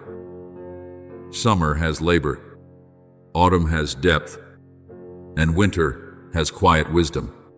Do not force winter to pretend to be spring. And do not despise spring, because it has not yet gained the depth of winter. Live your season with gratitude. Care for what needs care. Release what needs to be released. And let me teach you the beauty of every stage of the journey. On nights when your heart feels heavy, place your hand upon the area of your skin where you feel pain or weariness, and breathe slowly in my presence, not because your hand has power in itself, but because that gesture helps you remember that you are not your own enemy. Say to me, Father, I am here, in this body, with all my weakness and all my hope. True prayer does not need adornment. I hear you in your sighs. The psalm has said, O Lord, you have searched me and you know me. And that knowing is not meant to shame you, but to let you rest in a love before which nothing needs to be hidden. I know your skin, the scars you speak of, and the scars you keep silent, the parts of your body about which you feel insecure, the illness you are afraid to name, the criticism that once pierced you like a thorn. Nothing in you is too small for me, and nothing in you is too ugly for me to abandon. Then when dawn comes, let each new day become a small covenant. You do not need to promise things too great and then fall into disappointment when you cannot fulfill them. Begin with one concrete act. Care for your skin with cleanliness. Protect your body from what harms it. Observe unusual changes. Seek someone with expertise when needed. Eat as one who wants to live in peace. Rest as one who believes that I still govern the universe while you sleep. Let water touch your skin as a reminder of baptism, where you are called one who belongs to me. Let the morning light remind you that darkness does not have the final word. Let fragrant oil, moisturizer, a clean towel, a wholesome meal, deep sleep, and a timely medical appointment become ordinary signs of an incarnational spirituality. For I do not meet you only in church, I also meet you in the bathroom, in the kitchen, in the bedroom, in the hospital, at work, and in every small decision where you choose life instead of neglect. My beloved child, do not forget that Mary also cared for the body of the incarnate Word through very ordinary acts, wrapping the child in cloths, laying him in the manger, nursing him, keeping him from the cold, taking him into Egypt when danger drew near. Those actions were not glamorous, but they were part of the mystery of salvation. Great love often wears the garment of small tasks. Therefore, when you care for your own body or the body of someone you love, do not think it is merely a material matter. A child gently wiping the wrinkled skin of an elderly mother, a father applying medicine to his little child, a wife reminding her husband to see a doctor, a friend encouraging another to rest. All these things can become a liturgy of mercy if they are done in love. I see those things, and I call them beautiful. Therefore, what cannot wait until tomorrow is not only a mark on the skin, but your new attitude toward life. Do not wait until tomorrow to stop hating yourself. Do not wait until tomorrow to drink the glass of water your body needs. Do not wait until tomorrow to schedule a checkup for what has been troubling you. Do not wait until tomorrow to apologize to your body for making it endure for too long. Do not wait until tomorrow to thank me that you are still alive.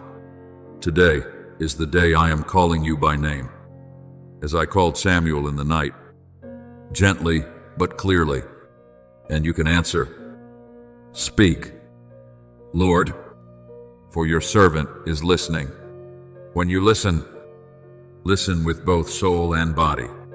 When you respond, respond with both faith and action. When you pray, let your prayer bear fruit in concrete choices.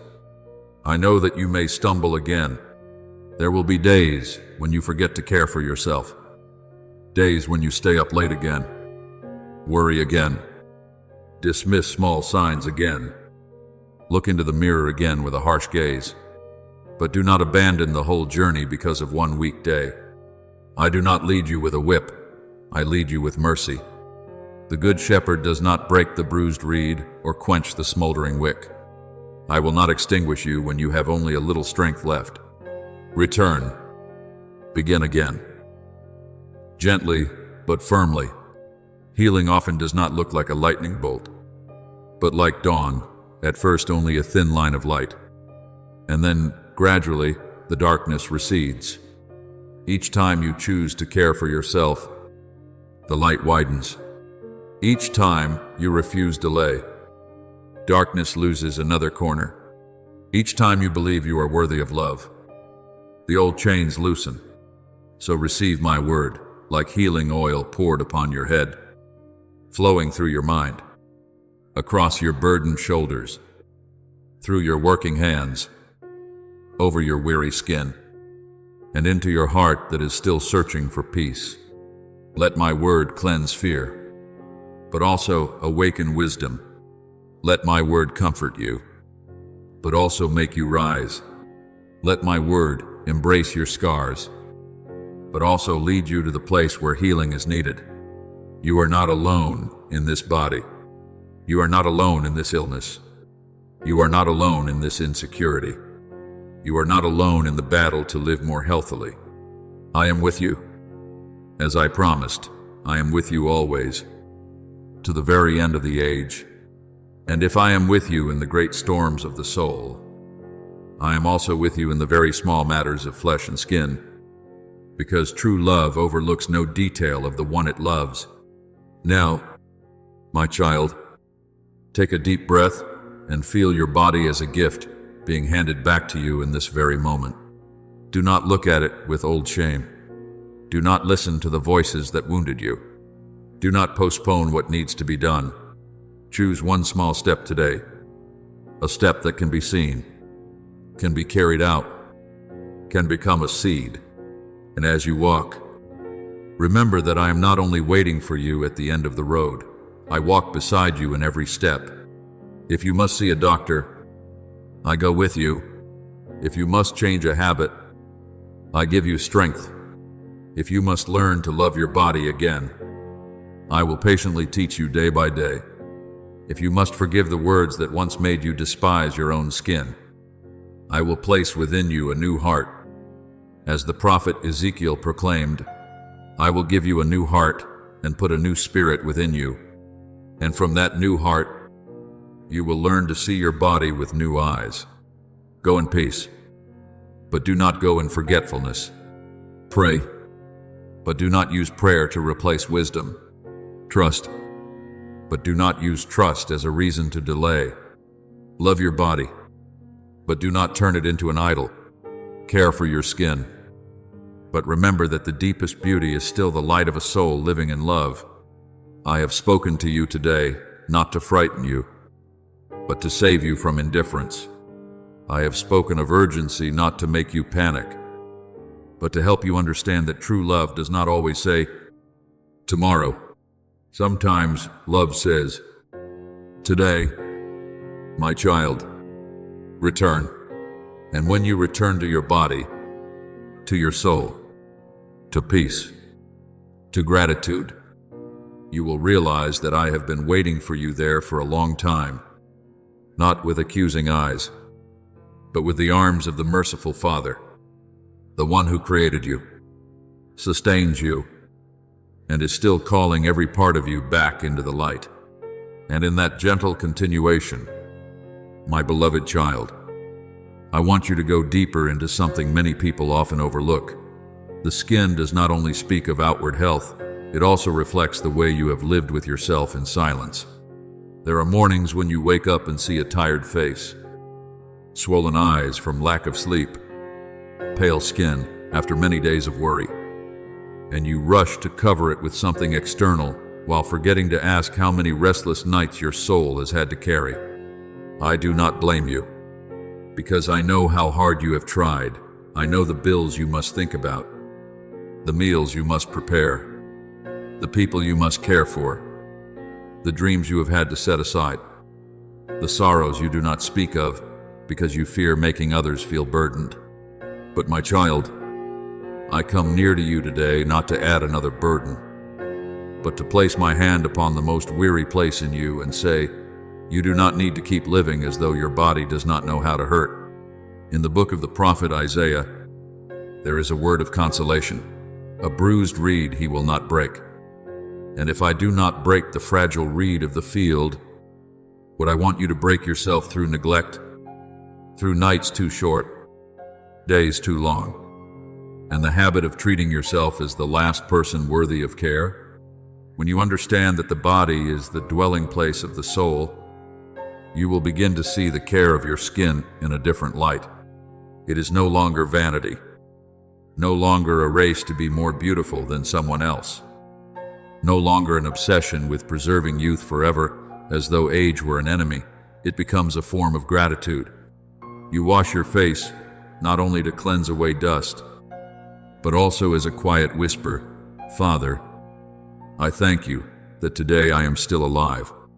You drink water not only to quench thirst, but also as a way of saying to your body, "I have not forgotten you." You rest not only to regain strength, but also to confess that you are not God, that you cannot carry the whole world on your shoulders, and that only when you know how to stop do you truly place your trust in the one who still makes the sun rise while you sleep. From the beginning of creation, after completing his good work, God rested, not because he was tired as human beings are, but to place within the rhythm of life a holy law. All living things need stillness in order to be restored. Therefore, do not despise sleep. Do not see rest as a sin. Do not think that caring for yourself is selfish. When you are restored, the love you give becomes purer. But I know that sometimes you care for the outside while within you there are still many invisible layers of skin that have been wounded. There are words people spoke to you long ago that, even now, remain like an unhealed burn. There were times when you were compared, mocked, abandoned, causing you to stand before the mirror and no longer see a beloved child of mine, but only the things you want to hide. My child, let me say this to you again. Slowly, you are not the insults others have placed upon you. You are not the cold standards of the crowd. You are not the edited image out there. You are a living soul whom I have called by name, woven together in the secret place, preserved through so many seasons of storms. When Samuel came to the house of Jesse to seek the future king, human beings looked at outward appearance, but God reminded them that he sees into the heart. This does not mean the body is not precious. It means your true worth is not measured by the smoothness of your skin, not determined by age, weight, scars, or the complexion of a weary day. A heart that knows how to love can make the face shine in a way no layer of makeup can ever replace. From there, learn to distinguish between care and obsession, between loving the body and worshiping the body, between making yourself beautiful in gratitude and chasing outward beauty out of fear of being left behind. I do not forbid you from making yourself clean, fragrant, fresh, and radiant. Even the lilies of the field are clothed in a beauty that Jesus once mentioned to teach you about divine providence. But if you look at your skin each day with hatred, if you see one wrinkle and feel as though your life has lost its value, if you see one dark mark and condemn yourself, if you allow flawless images on a screen to steal your peace, then you are handing over the power to judge yourself to a world that does not know how to embrace you. Remember that the beauty of the lily does not come from comparing itself with another flower, but from standing in the place where God has planted it, blooming in the season God has given it, receiving sun, rain, and soil, then releasing its fragrance without needing to compete. You are the same when you live rightly within grace. You will possess a quiet beauty that is deep and enduring. Even so, I do not want you to use spiritual words to draw a veil over practical signs. If something on your skin changes in an unusual way, if a wound does not heal, if itching, burning pain, swelling, redness, bleeding, peeling, or discoloration persists, do not treat it as something small, simply because you are busy. Wisdom is not opposed to faith. Wisdom is one of the ways faith walks upon the earth.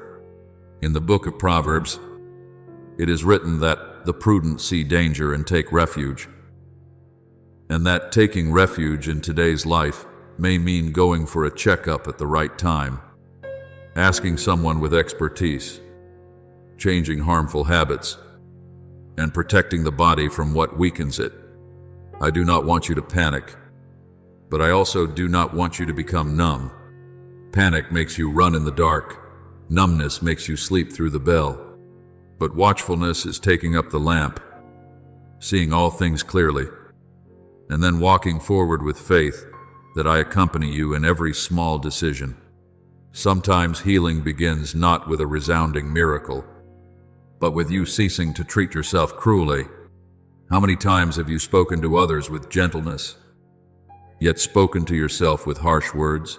How many times have you forgiven the mistakes of loved ones, yet kept a sentence of condemnation in your heart against yourself?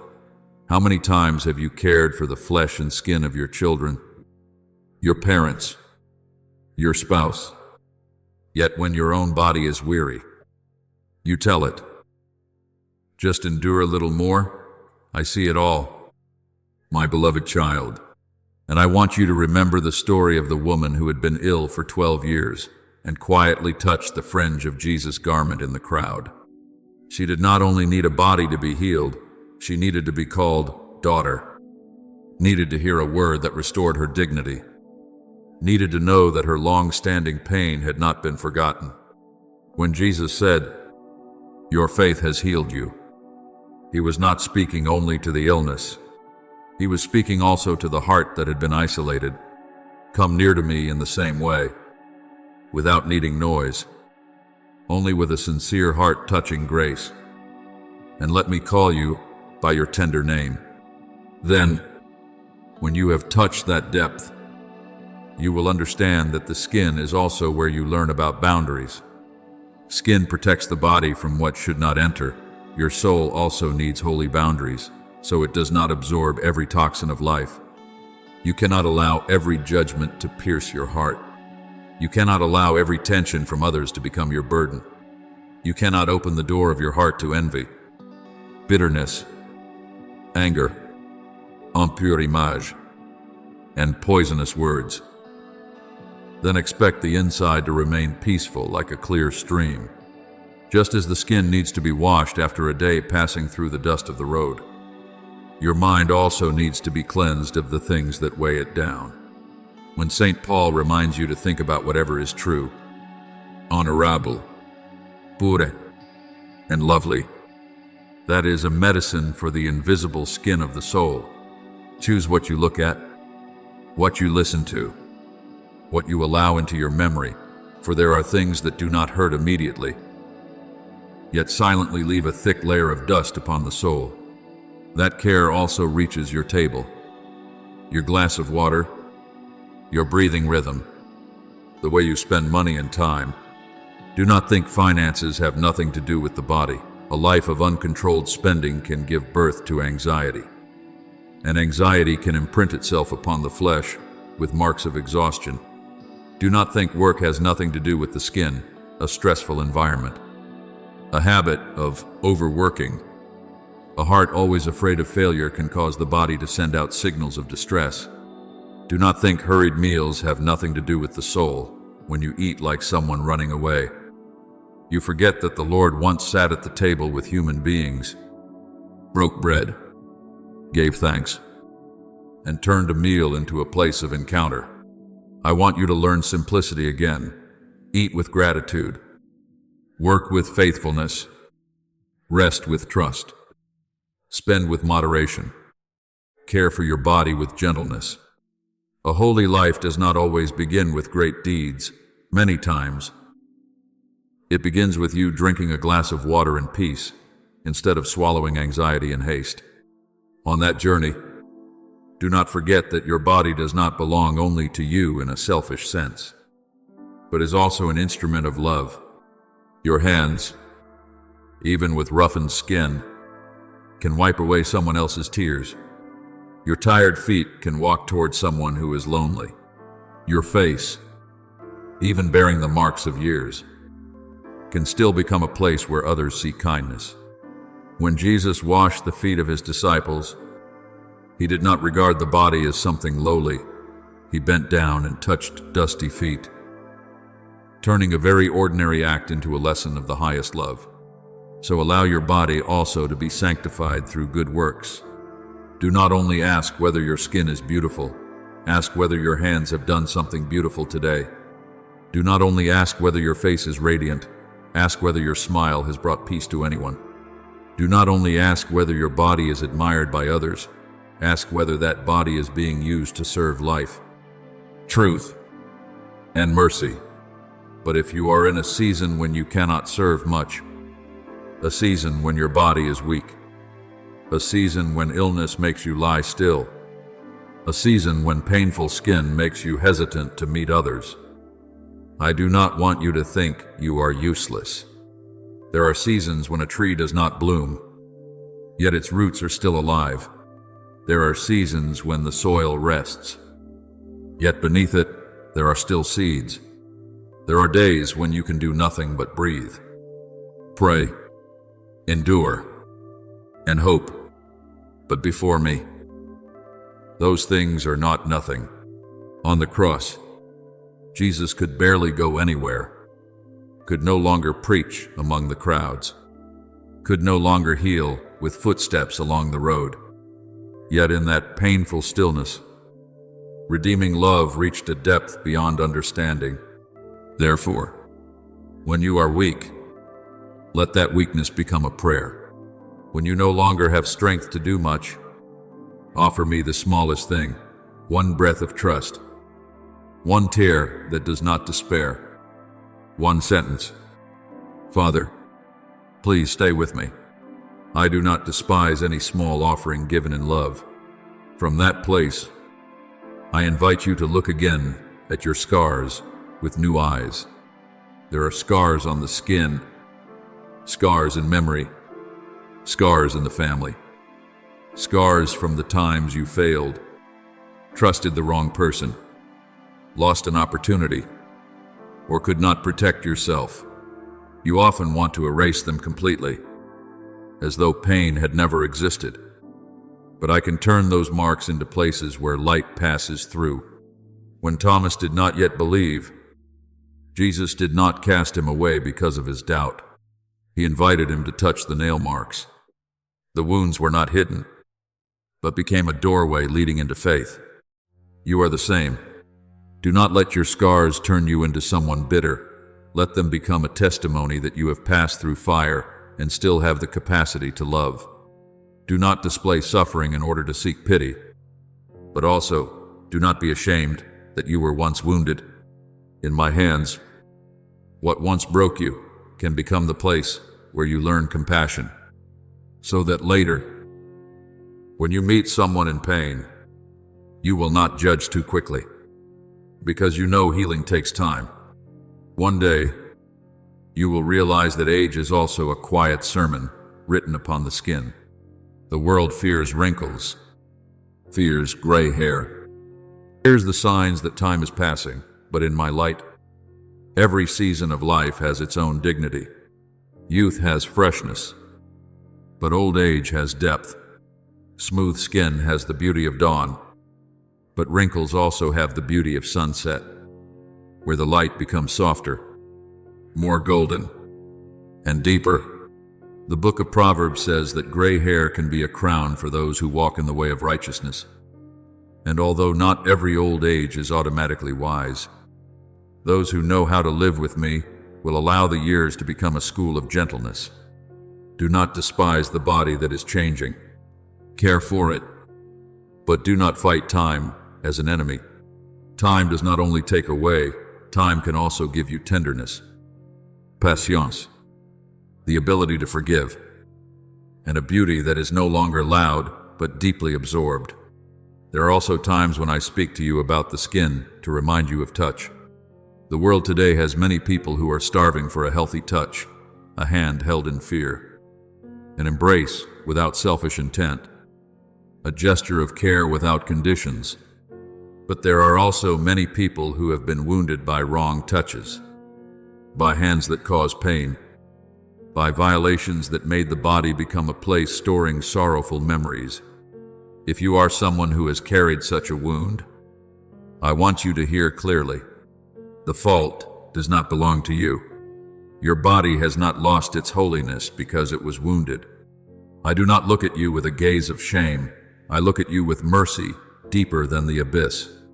Jesus allowed the excluded to come near, restored those considered unclean, and stood on the side of human dignity.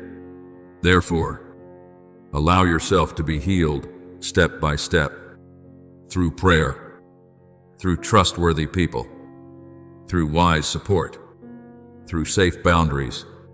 No one has the right to make you think your body is no longer worthy of respect.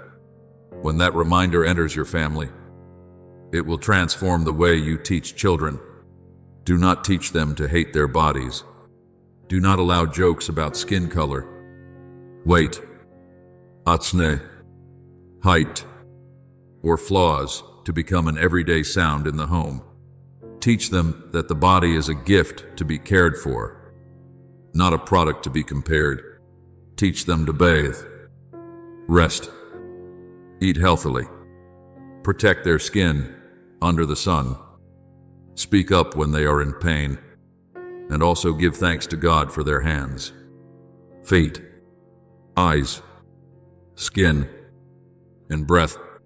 When a child grows up in an atmosphere of gratitude instead of shame, that child will enter life with a steadier inner world. And if you were never taught in that way, if your childhood was once filled with criticism, then today I will begin to teach you again with the voice of a father. You are allowed to treat yourself gently. You are allowed to look at yourself without hatred. You are allowed to care for your body without feeling guilty.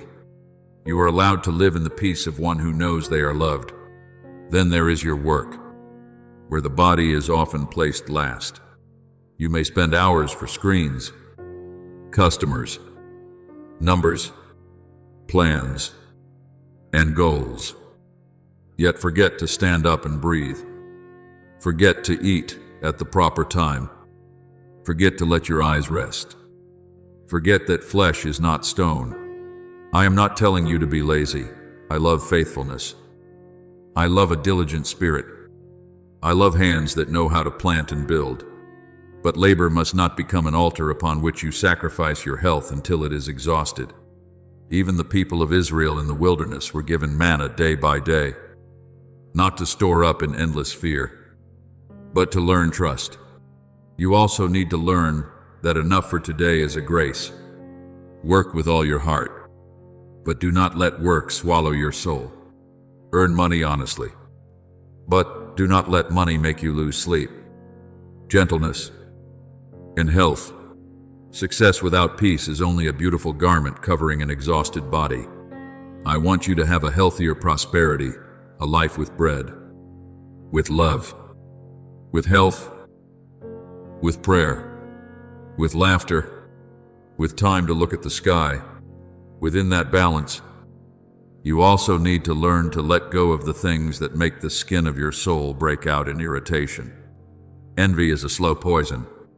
Every time you look at someone else and tell yourself you are inferior, every time you see another person's beauty and your heart twists in pain, every time you measure your worth by the attention another person receives, something inside you is suffering from a silent inflammation. Return to the Word of God, which says that each member of the body has its own function. The eye does not need to become the hand. The hand does not need to become the foot.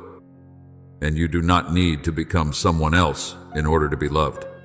Another person's radiance does not make your light go out. Another person being blessed does not mean I have forgotten you. Another person having skin, a body, a life, and opportunities different from yours is not a sentence against you. Bless them. Then return to tending the garden I have placed in your hands. A soul that knows how to bless will become lighter, and that lightness sometimes appears upon the face as well. If today my words feel too close, as though they are touching the very place you have been avoiding, do not step back. Remain in the light a little longer. Perhaps you have delayed a necessary appointment. Perhaps you have known you need to change a habit, but you keep promising.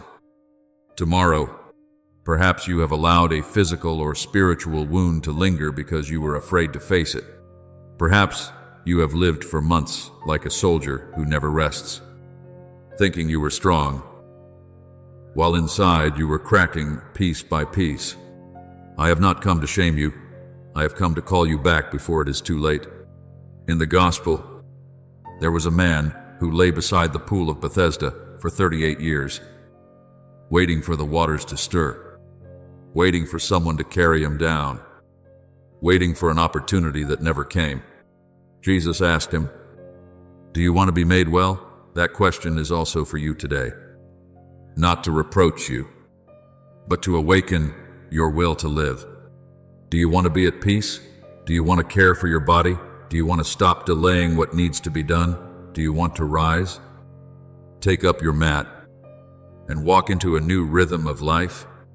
And when you answer with one small yes, I will not demand that you become perfect immediately. I only ask you to begin with one real step. Choose one specific thing for today. Observe your body with watchfulness. Drink more water. Sleep earlier. Eat a proper meal. Step outside and breathe. Leave the screen when you are tired. Call someone with expertise if needed. Soothe the place where your skin is dry and cracked. Clear away products or habits that irritate you. Speak one kind sentence to yourself instead of a word of condemnation.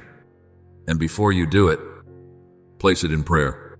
Say, "Father, help me care for this temple not out of pride, but out of gratitude, not out of fear, but out of love, not because I am chasing the world, but because I belong to you." A prayer like that will turn a small act into a holy act. When you do ordinary things in love, the ordinary becomes a place where grace dwells. My beloved child, I also want you to give thanks for the skin that has silently served you for so many years.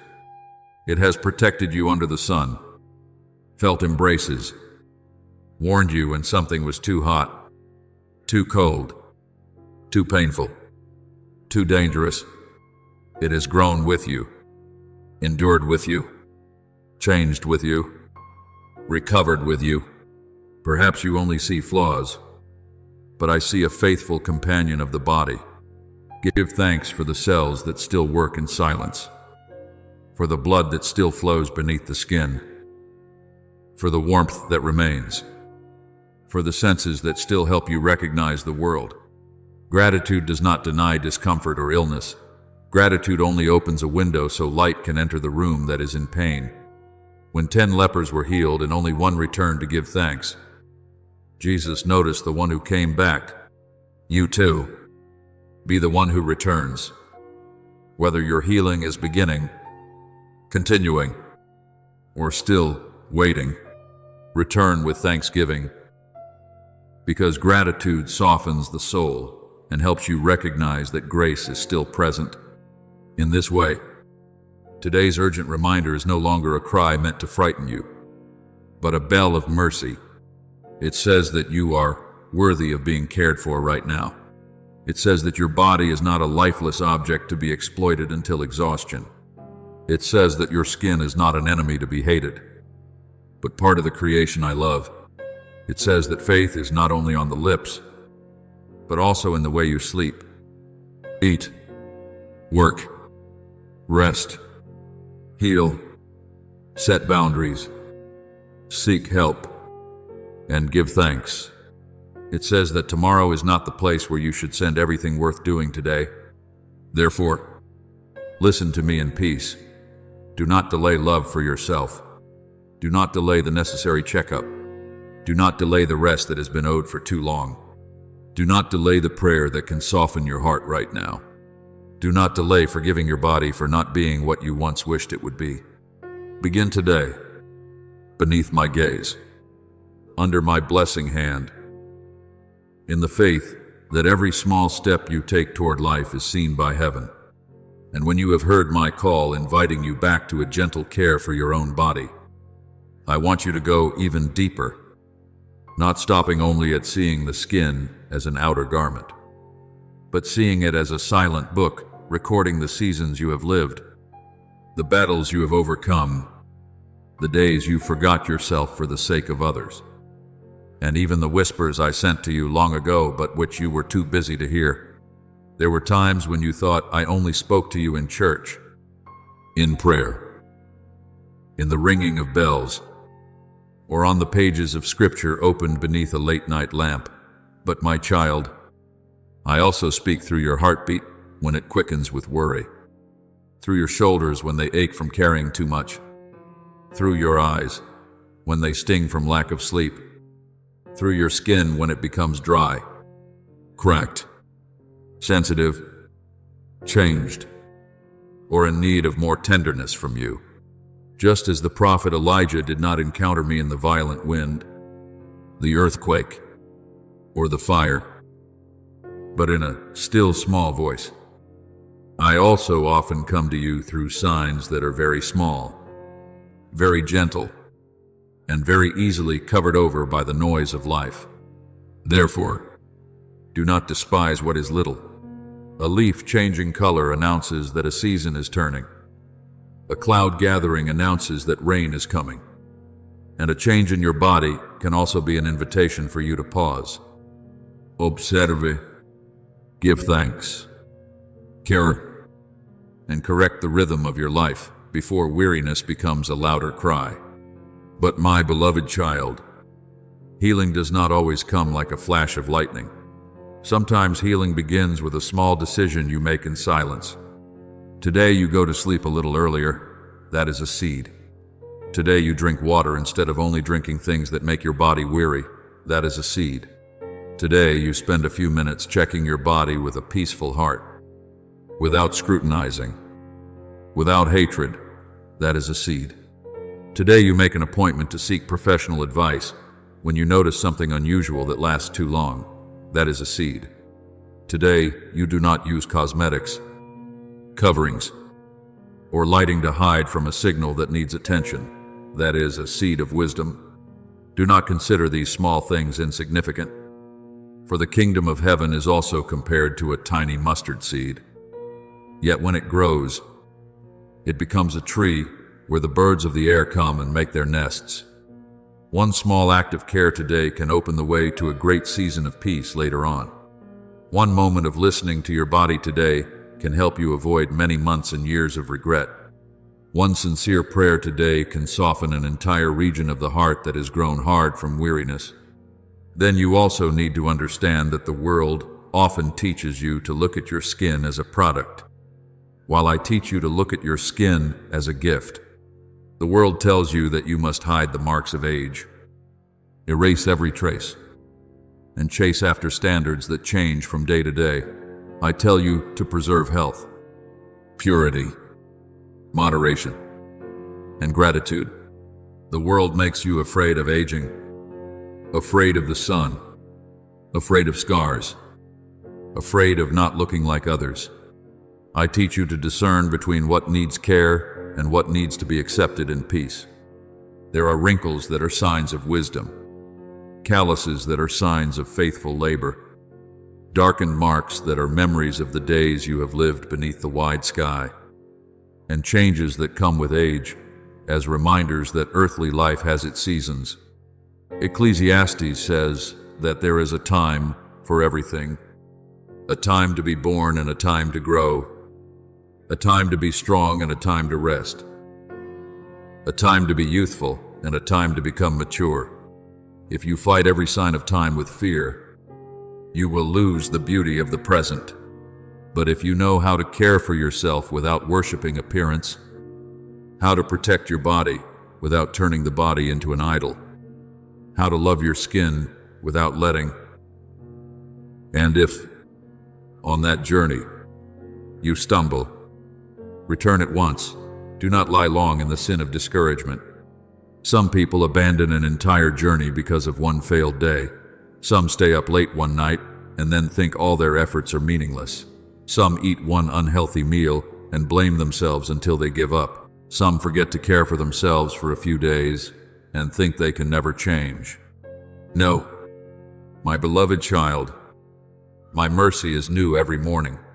Just as the sun does not refuse to rise because there was a storm yesterday, do not refuse to begin again because you were weak yesterday. Holiness is not a straight road that never stumbles. Holiness is knowing how to return each time you realize you have gone far away. When you fall, rise in humility. When you forget, remember again in peace. When you are weak, lean on me. When you are afraid, hold fast to this word. Do not fear, for I am with you. It is not because you are strong that I love you. It is because I love you that you can become stronger, little by little. Now, let my word seep into you, like fragrant oil entering the cracks of an earthen vessel. You are an earthen vessel, but within you there is a treasure. Your body is fragile, but it is not meaningless. Your skin may be touched by time, but your soul has been called by me into eternal life. The signs on your body need to be respected, but they are not the whole of your identity. You are both dust of the earth and one who has received the breath of life, both weak and upheld, both in need of care and able to become a source of care for others. Live reconciled with your body. Let outward care open the way for inward healing. Let every scar become a song of survival. Every wrinkle become a line of wisdom. Every unusual sign become a bell calling you toward wisdom, not toward the abyss of fear. And above all, let your skin, your body, your breath, and your life become a living thanksgiving offered up to me. Therefore, my beloved child, after this very moment, do not merely say, I will do it later. Choose one very concrete good thing today. Care for your body with one small but faithful action. Look at an area of your skin you once hated and say, I will no longer curse you. Look at a sign you once ignored and say, I will listen to you in peace. Look at a habit that is making you weary and say, I will begin to change. Not with violence, but with love. Look up to me and say, Father, I receive this body again as a gift. Teach me to preserve it in purity, wisdom, and gratitude. When you speak this way, heaven is not silent. I hear, I draw near. I place my hand upon you with a tenderness no one can imitate. And I bless you, from the crown of your head to the soles of your feet, from the skin on the outside to the hidden wounds within, from the breath of this present moment to the road ahead. Go in peace, but do not delay what is good. Live in joy, but do not forget watchfulness. Love your body, but do not let appearance rule your soul. Care for your skin, for it is part of a living temple. Care for your heart, for from the heart flow the springs of life. Care for your soul, for your soul belongs to me. And when you do all these things in love, your life will become a gentle answer to today's call. The Father is speaking to you, not tomorrow, but right now, in your very body, in your very skin, in the precious life that I am still preserving every second. My beloved child, now that my word has touched your body, your skin, your weariness, and even the deepest regions of your soul, slow down, place your hand upon your heart, and speak to me with a gentle prayer. My merciful Father, today I come before you not with perfection, not with a flawless body, and not with a soul that has never trembled, but with everything that is truest within me. I offer you the skin that has passed through sun and wind, the hands that have worked, the eyes that have stayed awake late into the night, the face that has hidden much weariness, and even the small wounds I once dismissed as insignificant. Teach me to see this body as a living temple of the Holy Spirit, as Scripture reminds me that my body does not belong to neglect, but to love and holiness. Help me not to hate myself when I see scars, wrinkles, dark marks, illness, or the changes of time.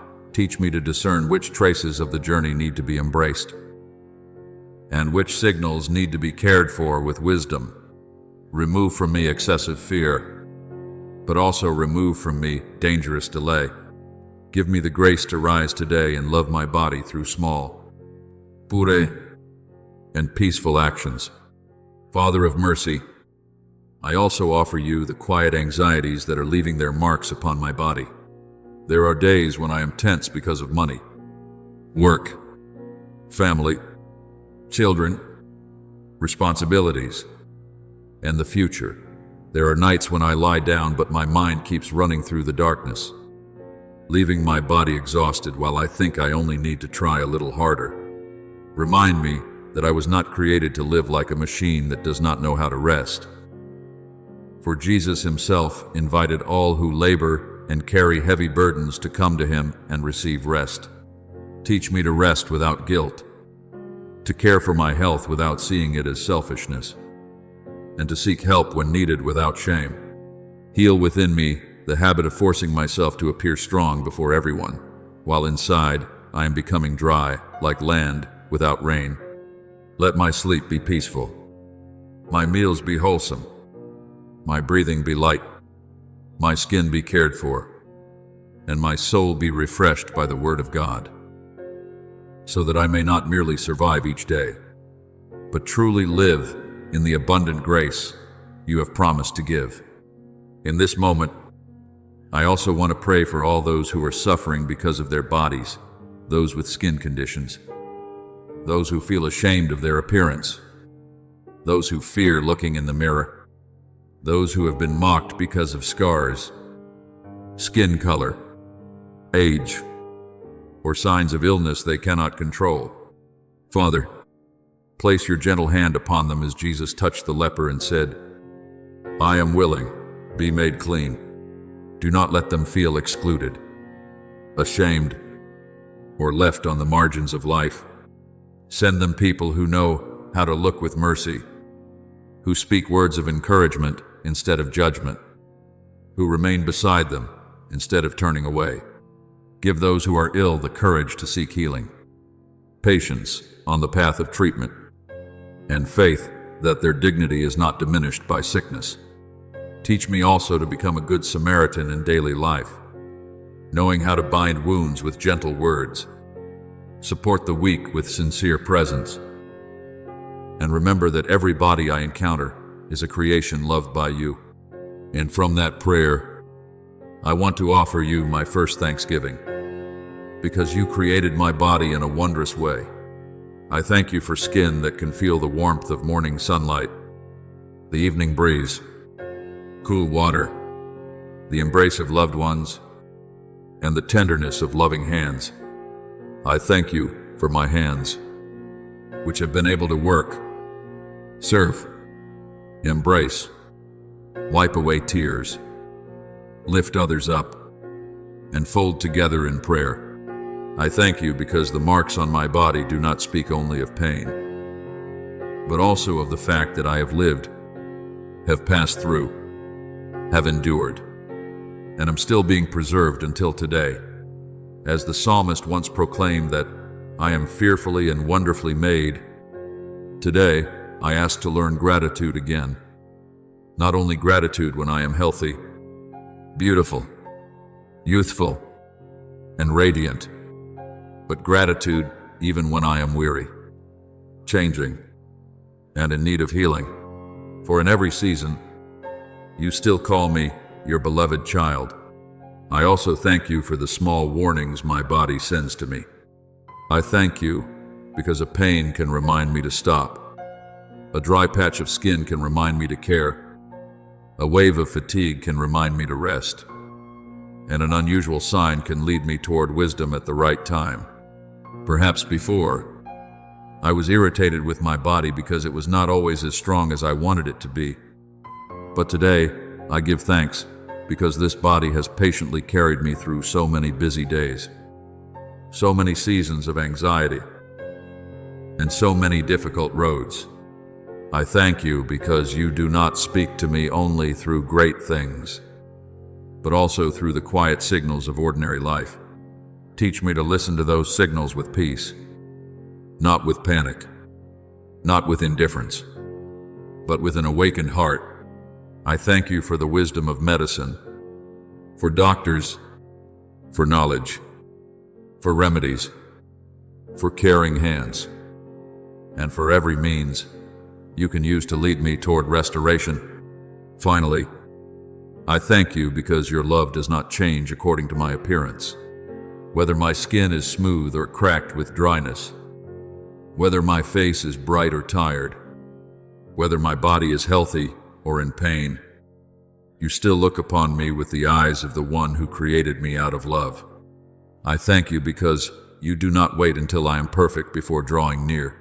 You draw near even while I am still afraid, still ashamed, still delaying, still learning how to love myself again.